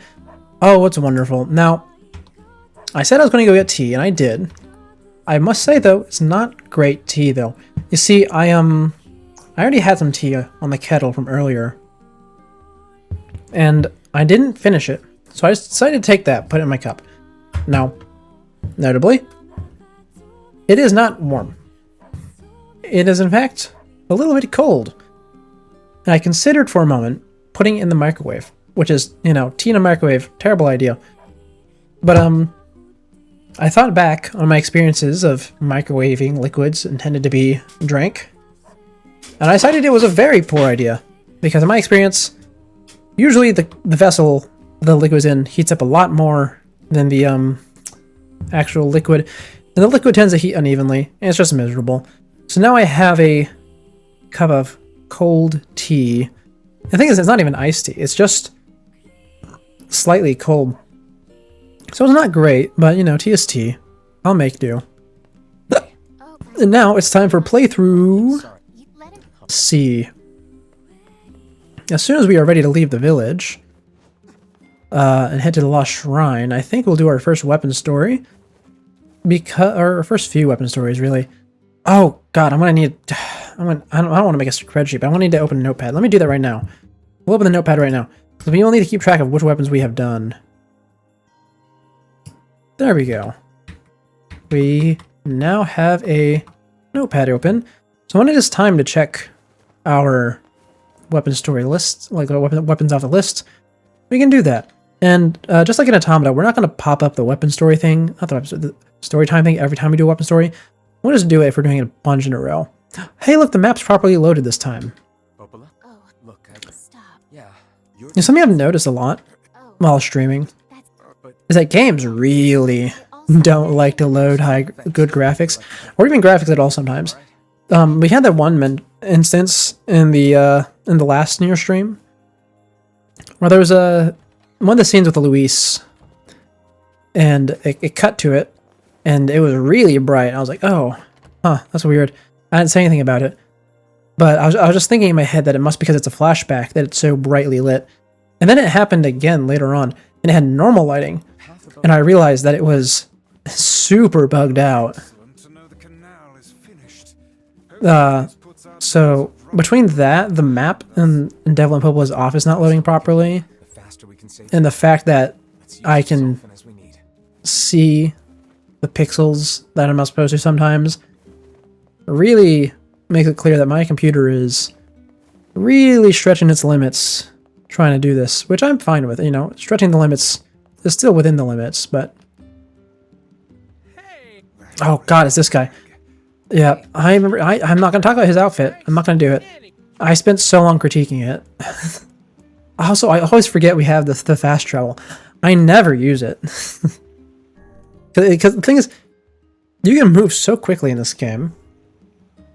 You can move even faster if you use the boar, which is available in the North and Southern Plains. So there's really not much reason to use the boat. The only place it takes you where you can't get to just by walking is what's it? It is this place right here, the backside of the Lost Shrine, which you only need to go to twice. Once at the start, once at the end. Hi, Gretel. Sorry, we're skipping your lore here because this is not a new scene. There are very, very few new scenes in this playthrough. So let me try and remember the progression, because last time I was really sort of stumbling around, not remembering what to do. So we're gonna go up here and fight Gretel, and that gives us our first piece of the key. Then we go to the weapons brothers, or the one weapon brother who's still alive, and we give him the big sword so that he can repair. Oh no, we go to him, and he asks us to go into the junk heap and get some parts, and then we are given the big sword to repair. And I don't know, do we actually have to go into the junk heap? I think I already have the materials for it, so I might be able to skip going in. So we might just go over there and talk to him for 2 seconds. And then we go to Seafront and we do the whole Luis thing, which is going to be a bit of a drag. And then we get free choice. But and last time we did Facade, Junk Heap, Forest of Myth, and then you have to do Sacrifice last, and then Shadowlord's Castle. You know, saying it all out loud like that, we don't actually have too much to do. It's going to take a while, you know, because the fights just take time, and we had to mash all this stuff. But we can get through that pretty quick. I can see how it is that I managed to do it all in one sitting way back when. So we'll definitely be able to do that this time as well, because I mean, as tired as I am from all the things that happened today, I am physically doing quite well. I think I've pushed past the point of tiredness at this point. Hi, Tyrion. Yeah, this is usually this is where he's introduced. No, it's not where he is introduced.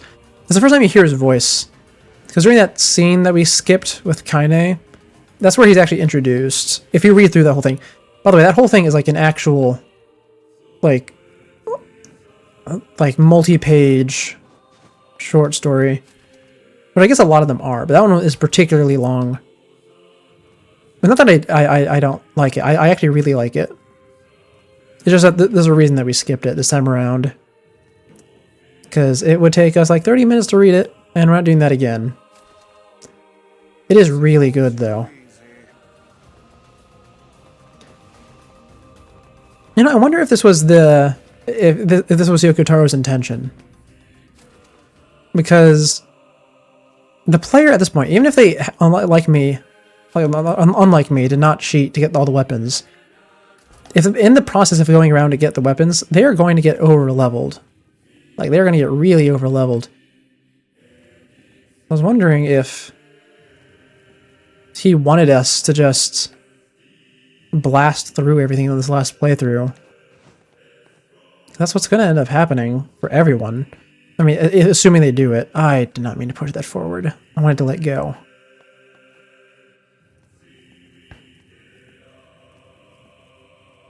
Almost got it. You know, these push block puzzles are not really puzzles very much. Which is a shame, because I do enjoy puzzles in games. Oh, I don't think we've played a puzzle game here, have we? No. I mean, I guess Ace Attorney is kind of a puzzle game, but yeah, not really. Oh, you know, that reminds me, we haven't really talked about our plans for next week at all. So I don't know what we're going to do. Because one of our recent goals has been clearing up our backlog, which we've done a wonderful job of. We beat the base game of Dark Souls 2. Right now, we're finishing Nier. And then we'll just have Terraria and Ace Attorney. And Ace Attorney will get done pretty quick once we focus on it. It'll definitely be done by the end of August. In fact, if we really focus on it, we can get done by the end of this month if we wanted to. Actually, now that I think about it, we probably will. But, what was I about to say? Right, so the Terraria is going to be a really long thing, probably until the end of the year, at least. But we can probably pick up a third game. Now, originally that third game was going to be the new Danganronpa, but seeing as how it has been delayed, that's no longer a possibility. So I've been trying to think of what we're going to do instead. And I'm considering Splatoon Raiders. I do enjoy the Splatoon games quite a lot. In fact, that's how I didn't get my start streaming on Splatoon, but it was the second thing I streamed. And it was the first thing that I actually talked like to chatters during. So that was fun. But how to say. I'm not sure if I wanted to stream Splatoon Raiders. I think I want to keep that to myself as a single player experience, because that's what it is. It's a primarily single player game. So with that being said, I'm not sure. Maybe we try and get back into Monster Hunter on stream. Maybe. Oh, actually, you know, hold on. I remember, like last week, or maybe a week before last, I brought up that we would probably do viewer votes, right? Because that's one of our items on our 2026 goal list. Is that you guys pick one of my games, or not necessarily a game? It can be anything really, just an activity. Speaking of the goal list, we're doing a really good job on that. Ow. I don't think I've actually gone in and updated what we've done in a while, but we're doing really good on that actually, so far. Okay, I need to swap that spell off. It's so cool, and I love it. In Automata, it's really good, but it does so little damage. The hand? Yeah, give me the hand.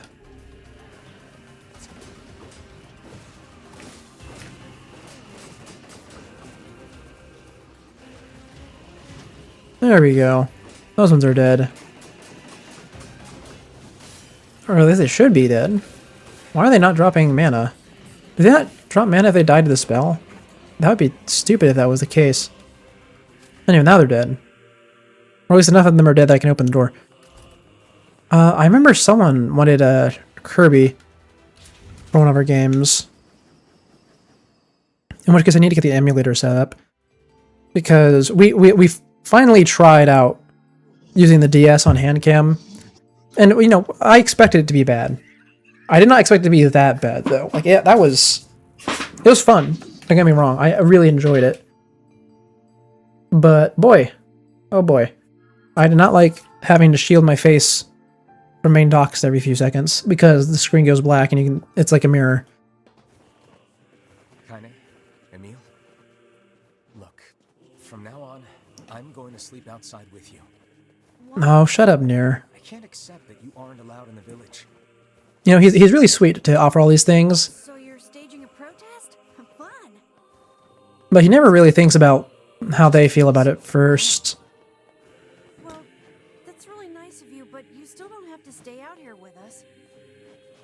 You got a super important mission. You can't sleep out in the rain. What if you catch a cold? You know, I know Emil's can't get a cold, but I wonder if Kaine can. Sometimes we sit around the fire and tell stories. Oh, okay, I can't write yet because there's an ambush. Got it. We seem to be surrounded by a mob of helpless puppies. Just kick them aside. Okay, that is one of the exchanges of all time. Surrounded by a mob of helpless puppies, and your response is to kick them. You know, Nier, I haven't called you out on your violence yet today. In fact, I even made a note that I haven't called you out on your violence yet today, but you are... You need to work on some things. Anyway, hello, Gretel. What's going on? There's dozens of Oh, how's it going? I don't know. Can I actually... No, I was going to say, can I actually just wail on you? But no, you have an actual impenetrable shield. I forgot about that. Aim for that statue. It's the leader.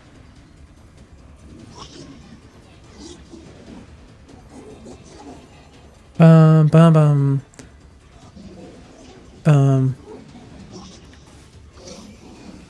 Yeah, I know. You know, at least in this case, the dialogue shield makes sense because it has an actual shield that it's putting up. And even before this fight, when we encountered it previously, it also used a shield. Oh, you're funny. I'm gonna start crying. Ow.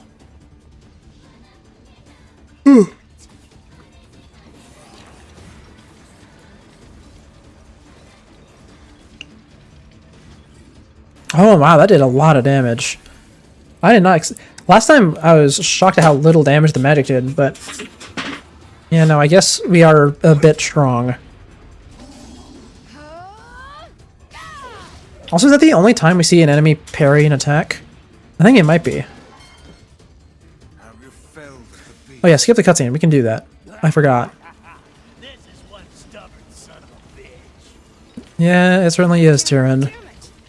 Hey there, sunshine. Oh, he has the dialogue shield. I always forget. Turning back now. You gotta lust for blood. Embrace the slaughter. All we know is the thrill of battle. Ain't that right, Kaine? Come on, shut up, guys. I want to fight the boss. Thank you. And there we go. Big fully charged punch. Maximum damage. Or maximum charge. I literally can't upgrade the charge anymore. It's at maximum. And skip the cutscene. And that's our first fake out Kaine death. Or I guess second one. I don't count her getting petrified as a fake out death because she does actually get stuck there for years, and there's a whole time skip and a whole section of the adult playthrough where you're trying to figure out how to unpetrify her. So it actually has significance and impact on the story. It's just that all the times after that are so bad. I mean, look at this. I mean, this one's interesting, kind of, because you actually get to fight her. Because she goes berserk. But also, she doesn't have a lot of health.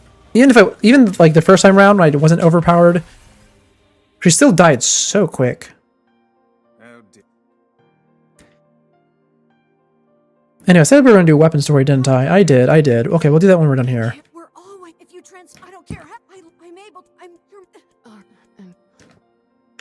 Bum bum bum bum bum dun dun dun dun dun dun dun dun dun dun dun dun dun dun dun dun dun dun dun. Oh, okay, look, it opens up.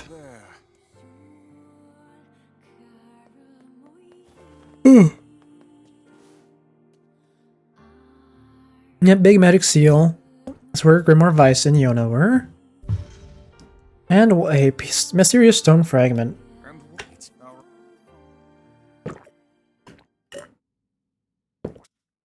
I really should commit and just make this tea iced tea. It's so weird just having... It's not even lukewarm. It's just slightly cold. Anyways. Yep, let me out of the library. I want to go to weapon stories. Weapon stories, because that's like pretty much the only interesting thing. Oh wait, no, we have the meal story too. Okay, we can do a meal story first instead of weapon stories. Yeah, because now that we've seen that Emil lives, Junk first. Yeah, because we need to set that up for later. I want to get it out of the way now. So let's see. Oh, we can actually pull the story time screen and have it full size, because you guys can't see the what's it called? The third party stories. You can't see those. Let's see, story time. And I can make it back to full size.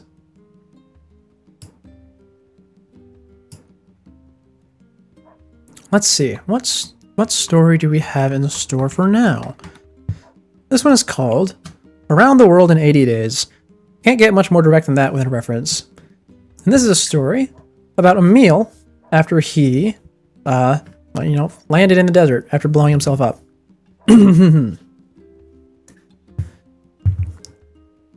Day 1.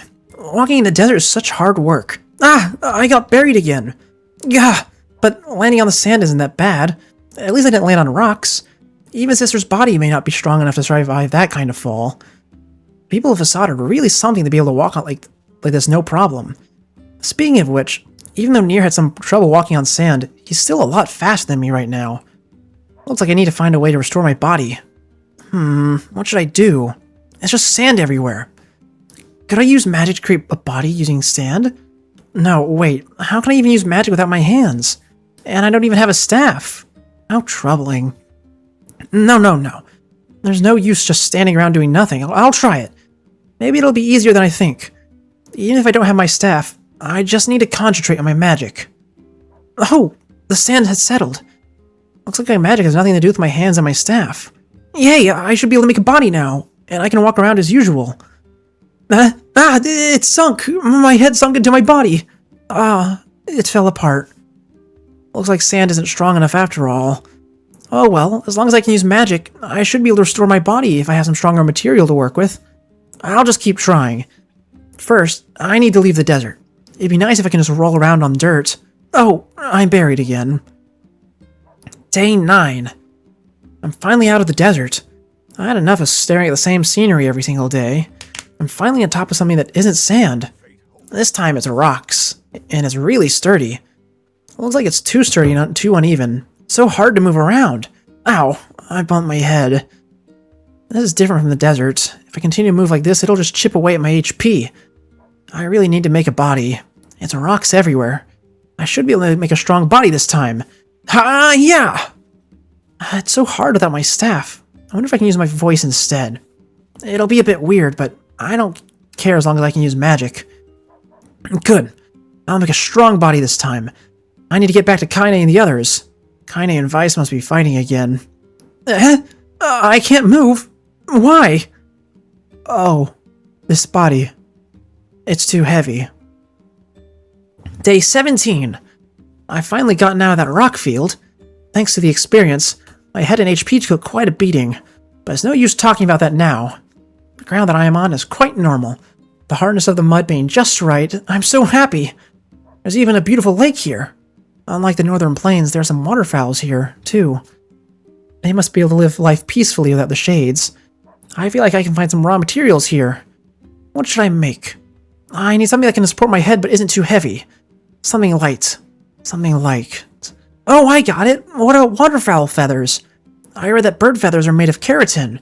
It's rather soft, but if I collect a bunch of them and fix them with magic, they should be strong enough. And more importantly, they're light. If I want to move quickly, I need to go something lightweight. There's so many waterfowls here, there should be a lot of feathers falling off naturally, right? If I just wait downwind, I should be able to get a bunch of feathers. Anyways, I need to wait for the wind to come. Day 24. It doesn't work. Not a single feather has flown here. And it doesn't look like it's the season for them to grow new feathers. There's no choice. I need to forcefully take them. I need to catch the waterfowls and pluck their feathers. No, I won't be cruel. I'll just take a bit and leave them enough feathers to fly. Let's go! Charge! How can I catch waterfowls without my hand? Oh no! I fell into the lake. I probably got tetanus from that. My entire body... No, wait. My entire head is wet. I get it. Even though if I'm just a head, I seem to still be able to swim. Next time if Nier falls into the water, I should be able to help. Day 26. In the end, I only got a tiny amount of feathers. I probably only got enough to make a single finger. Maybe I should make some clothes first. The appearance is also very important. Though, it sucks that clothes would smell like the birds. Why is there a wolf there? I'm not edible. I said I'm not birds' friends. Hey! That was scary.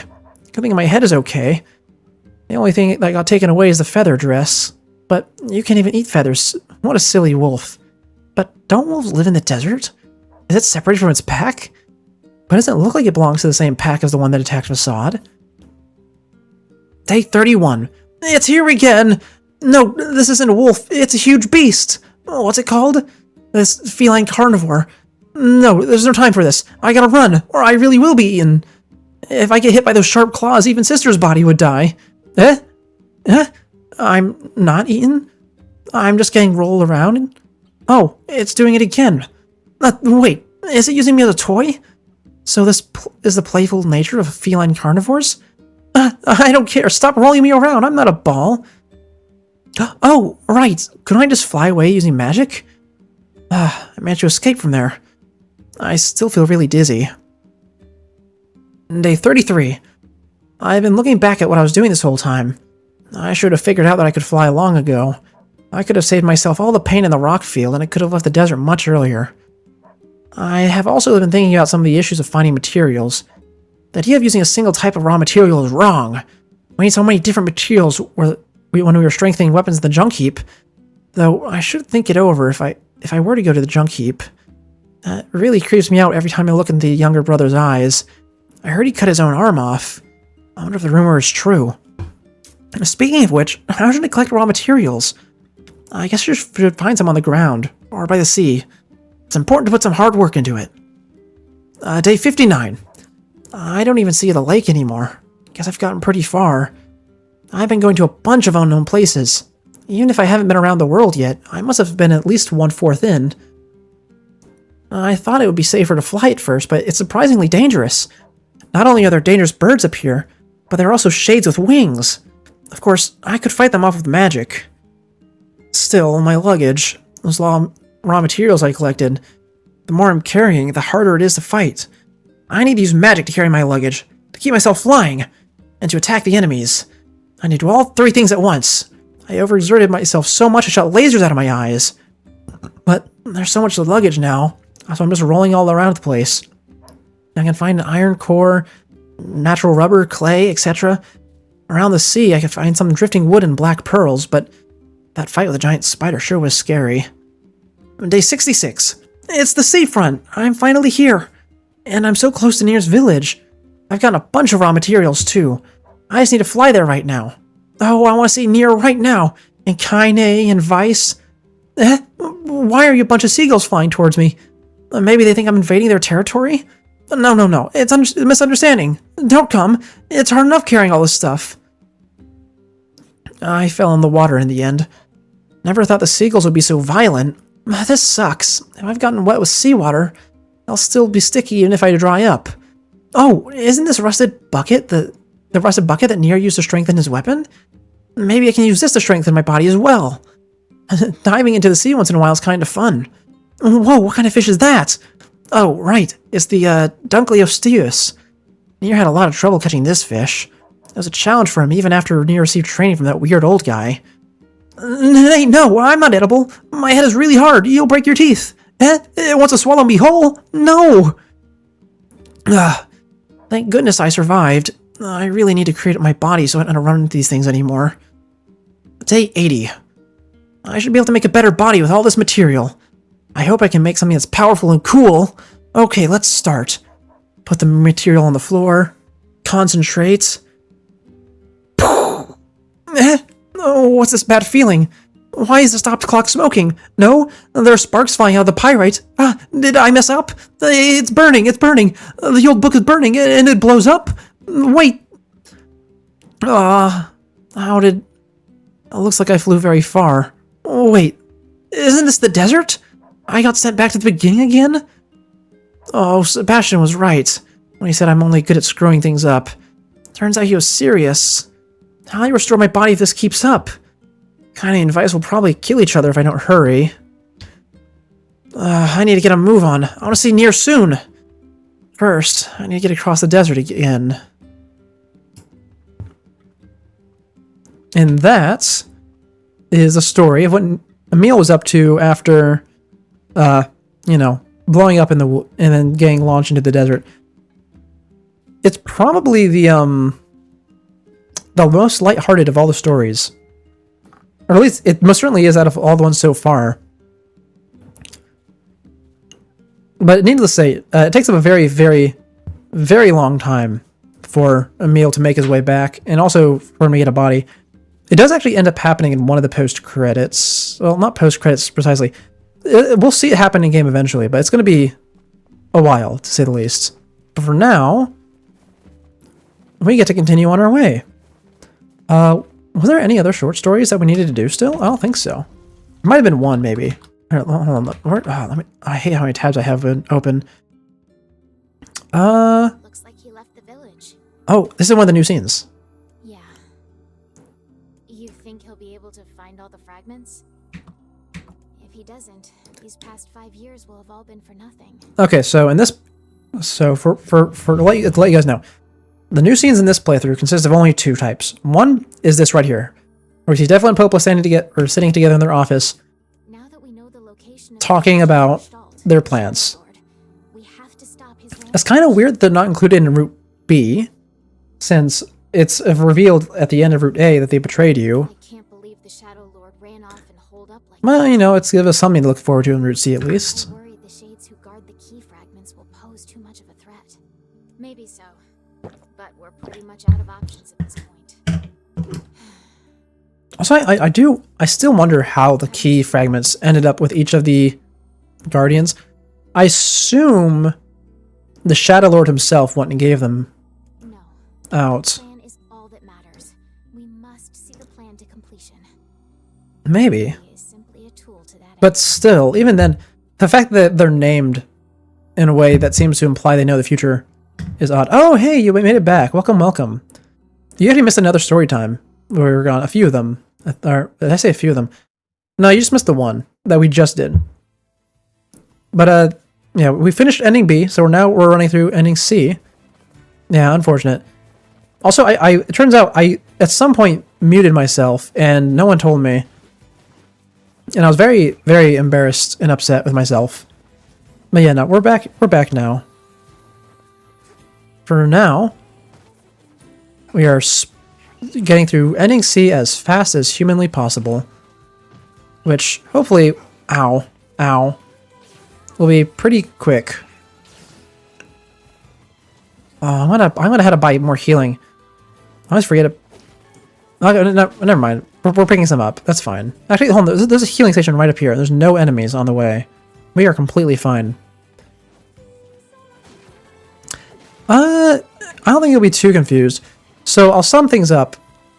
Ending B plays out pretty much the same way as ending A, except at the end, instead of focusing on our Nier and our Yuna being together and happy, it shows Shadow Lord Nier and Shade Yuna being together in their last moments. And then, of course, we had some ominous dialogue from Tyrion regarding Kaine, but there was no resolution to that. We'll get that later, though. Oh, and also, Emil survived. That's the last thing. Yeah, when he blows himself up at the end, he lives. Anyway, I'm sorry, P33. I love you as a character. One of my favorite characters in the game, but I have to skip you. We have to do this whole thing 2 more times today. Don't care about skipping the siblings, though. They are both crazy.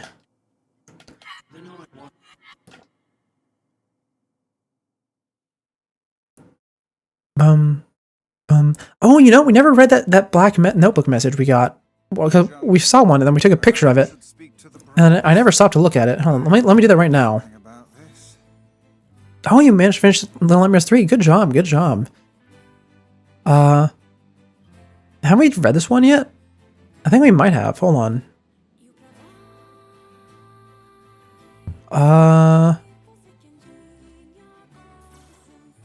Hold on, have we? I'm looking at the screenshots I have. Oh, we've not read this one yet. Damage report, February 2nd, or not, I'm sorry, February 6th, 2008. Wall of Jericho collapsed. 5,000 people believed dead. Requests for reinforcements streaming in from multiple locations. We continue to monitor the situation. Kind of sucks, especially compared to the first two games. Yeah, I had heard about that because, I mean, it's no secret that I have not played the games, but I have heard from multiple sources at this point that the third one's not as good. What is it? Anyway, Gideon, I'm spamming with your dialogue. You have the weird ASMR whisper thing going on, and I think it would be interesting. I guess it would probably be interesting to listen to that again, but I don't really want to. Anyway, there's a fourth wall-breaking comment.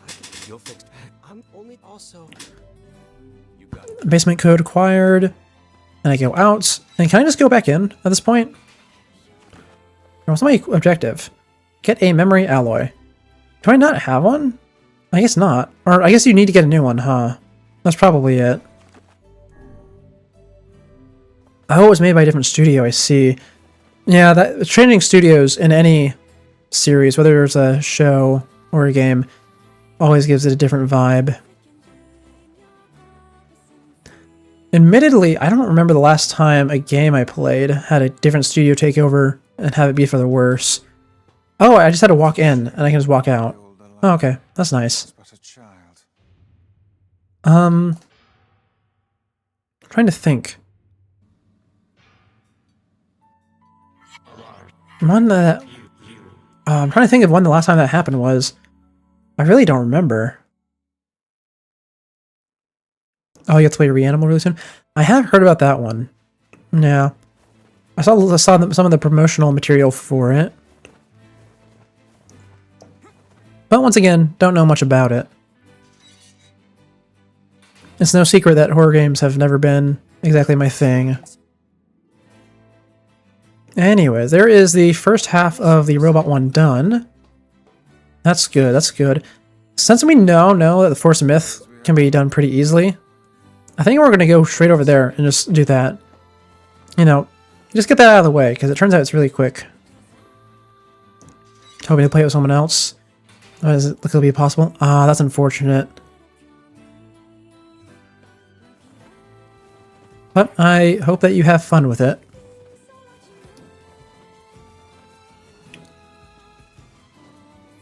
Now down we go. Now, let's see. Since we're getting through this at a lot faster pace than I thought we were, I think we might have to do our stories at a little bit of a faster pace. At this point, I've said that we're going to start weapon stories like 3 times, and every time we have not, because we end up just doing the actual short story instead. And not gonna lie, doing that short story kind of hurt my throat, because doing my Emil voice, it does not feel comfortable. Ah, someone above 18 who has a time. I see, I see. Let me see. Where's my list at? I have my list around here somewhere. Yeah. Time with a blasted dream. Don't worry, we'll be mashing through it. But in place of the dream, let's actually do the weapon stories for real. Weapons. All weapons, please. What do we want? I said we're going to do the beast weapons first. So let's do that. So I'll write my note, beast weapons. Read story. Long, long ago, in a faraway kingdom, there lived 3 brothers. The middle brother was a famous general who commanded a vast army. People everywhere were terrified of his troops, for they were the most violent indeed. The general loved to make war, enjoyed nothing more than watching cities burn and corpses pile up, and he fought not to subjugate, but simply to destroy all that he could. His well-trained soldiers laid waste to towns, cities, and even nations for the sake of their general. As they hewed and hacked and chopped, the general would chuckle to himself in the most vulgar of tones. The army marched on and on, nations by the sea, nations in the mountains, nations in the deserts, nations in the tundra, nations to the east, nations to the west. The general cared not. He simply wished to watch it all burn. His orders were absolute. For years beyond counting, the soldiers killed and killed and killed and killed and killed and killed and killed and killed. After some time, the army arrived in a certain nation. They killed its soldiers. They killed its townspeople. They killed its princess and princes, and dukes and bakers and lawyers and accountants and beggars and thieves. Eventually, a shabby general came pleading for his life with tears in his eyes, but they killed him as well. However, the soldiers thought he seemed familiar and tried to recall how they might have known him. In that moment, however, the general's daughter had appeared, and they had become so engrossed in ending her life, they never thought about the matter again.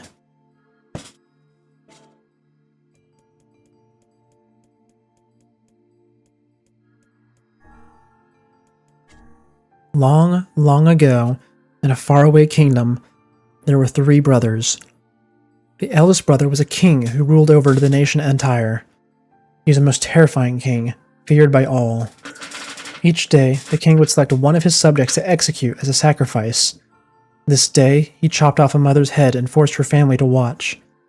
The head spun 3 times as it flew through the air before landing next to the head of her son, who the king had previously killed. Oh, the horror of it all! But the king merely watched the sight unfold before him and laughed in a most unsettling voice. One day, the king contracted an illness most dire, one which caused his body to rot while he was still alive. But though diseased, the king would still drag his decaying flesh to the executions all the same. His retainers dared not defy their king, so they continued to kill day after day after day after day. In the end, the king rotted and died. His was a disgusting, foul, rotten death, but his retainers continued carrying out executions before the king's rotted corpse every day killing, every day the rotted king and the rotted retainers and the rotted citizens and the rotted you.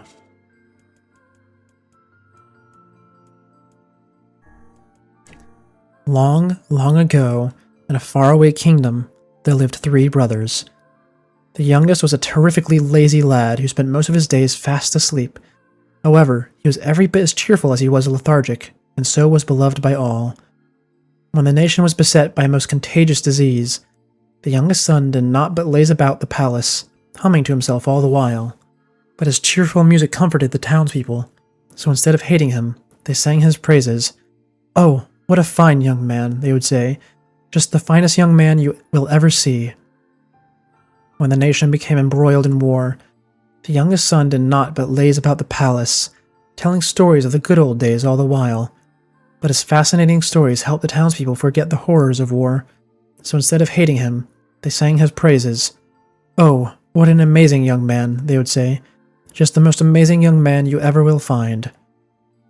One day, the youngest son was lazing about the palace as usual, when he realized he could no longer hear the voices of the townspeople, and he wondered why that might be. He lazed and he wondered. He lazed and he wondered. He lazed and he wondered. Eventually, all that wondering tired him out, and he went to sleep. That is why, in that nation where all have perished from war and disease, the only sound that can be heard is the soft snoring of a young man. It is a nation of happiness. A nation of happiness. A nation of happiness. A nation of happiness. A nation of happiness. I always love these short stories. Oh, they're so good. Even if they don't seem to have much purpose, I still love them so much. Anyways, it's time for us to mash through the tree dialogue for the second time today. Hello, Mayor. Well, he has a distinctively cartoony voice. Anyways, as we learned last time, the eye color does change. So we will actually have to look and see what the eye color is, which is not going to be great, but you know, it's something that we're going to have to do. So forgive me for a second, as I'm not going to pay too much attention to trying to talk or to chat, because I'm looking for the eye color.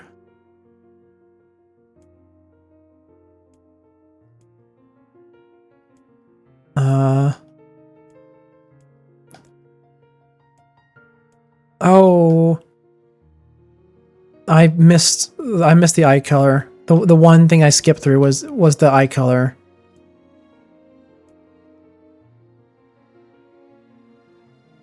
Okay, hold on. Yep, hold on. I know that the one really interesting memory was lost. It's a real shame.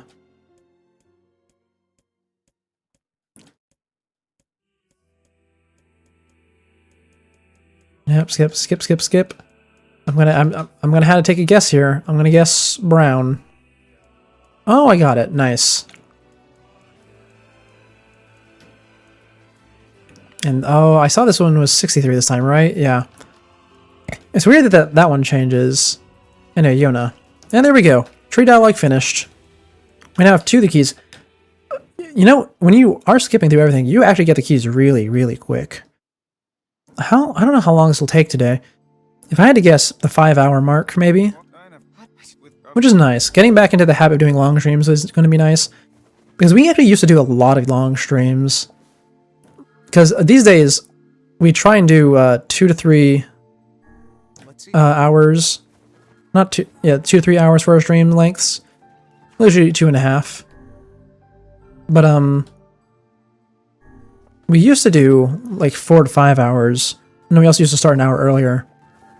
I kind of miss starting an hour earlier. That was really nice, but unfortunately it's just not available these days. Oh, how I wish I could just do this more. If I could just be here in every waking moment, that would be so nice. I do need to note, though, every waking moment specifically, because I also would like to sleep. Oh, I love sleeping so much. And it's not even like a depression thing. I just enjoy not moving. Anyways, there we go. Back into the town with its closed gate.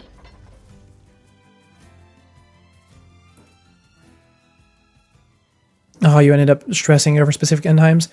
I can certainly understand that. But in my case, it's more of... how to say? I never... Here's the thing. So, back during the days where I had the longer streams, I was never trying to go for longer streams. I just did, because I could. And I didn't have to put nearly as much energy into talking as much, because there wasn't people to talk to, usually. And I was mostly just doing Ace Attorney by myself into the void. So even if I was, like, half dead because of how tired I was still doing good enough for me.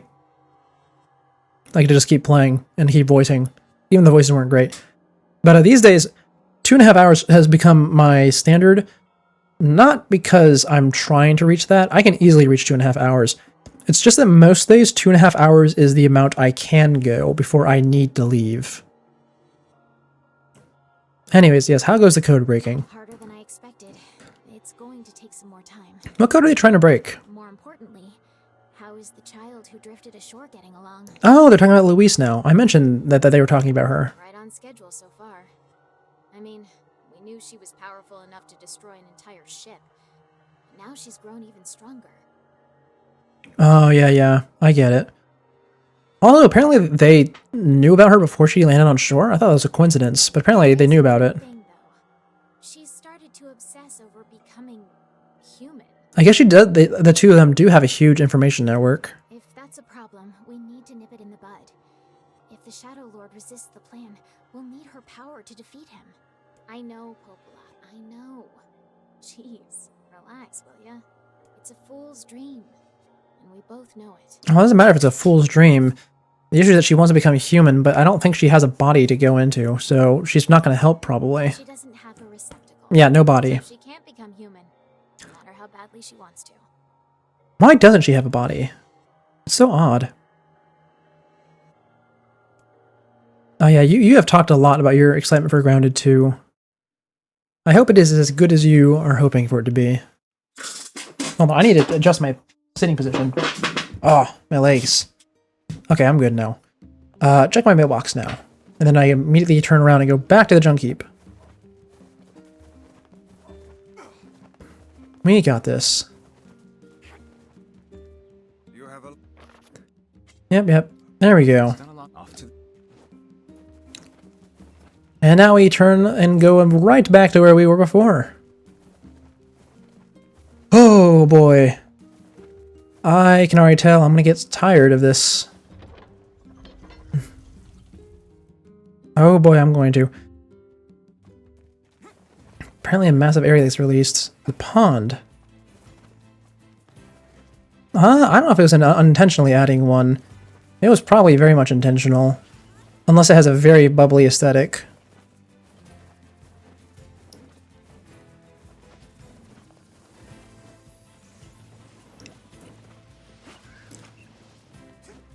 And when we get up here, I think we'll do another set of weapon stories.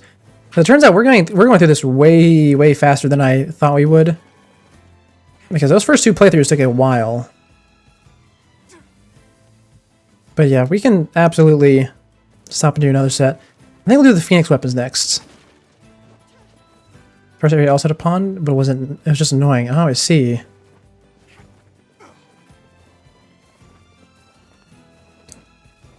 Ba-ba-ba. Oh, there's no lyrics. I mean, I should have realized that by now, but still.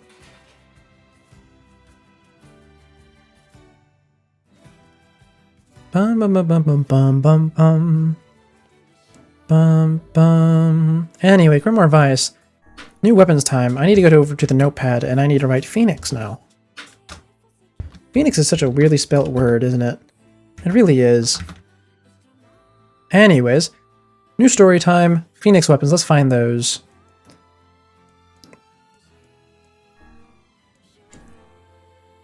There once was a woman who promised her hand to a man who was departing for the front.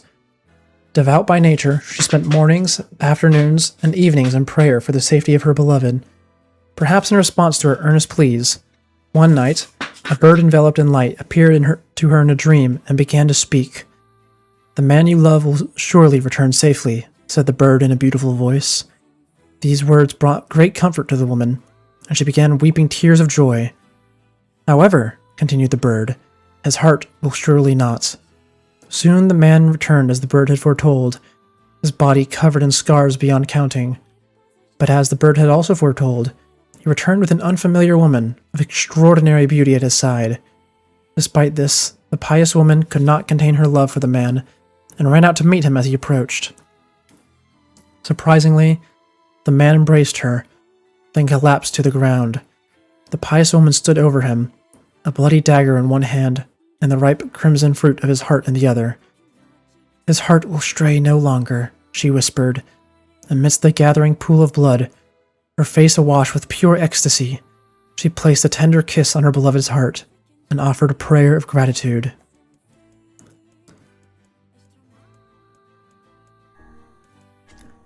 This is a story of a long, long ago. There was once a beautiful bird with resplendent feathers that lived a quiet life deep in the forest. One day, a lost child wandered into the woods. He came from a place of famine and had been abandoned in the forest as a way to reduce the number of mouths to feed. Taking pity on the feeble, starving child, the beautiful bird plucked one of its own feathers and gave it to him. When he returned home, his family was overjoyed by the feather and permitted him to live with them once more. Hearing the child's story, one person after another descended on the forest to tell the beautiful bird about how poor and unfortunate they were. Each time, the bird would pluck a feather and give it away, pluck a feather and give it away, until it had no more to give, and its once beautiful visage had become shabby beyond recognition. But the shabby bird had no regrets. One day, the original child appeared before the shabby bird, which was featherless and freezing in the cold. He had come seeking a bird with resplendent feathers, that he might repay the creature's earlier kindness. Overjoyed, the shabby bird said to the child, "It is I you seek. If I might beg a favor, would you hold me to your chest and warm my freezing body?" Sparing a single glance at the shabby bird, the child called it a liar and cut it down with a large blade. He then roasted the bird, ate every last part, and set out anew to find the beautiful bird who had once saved his life.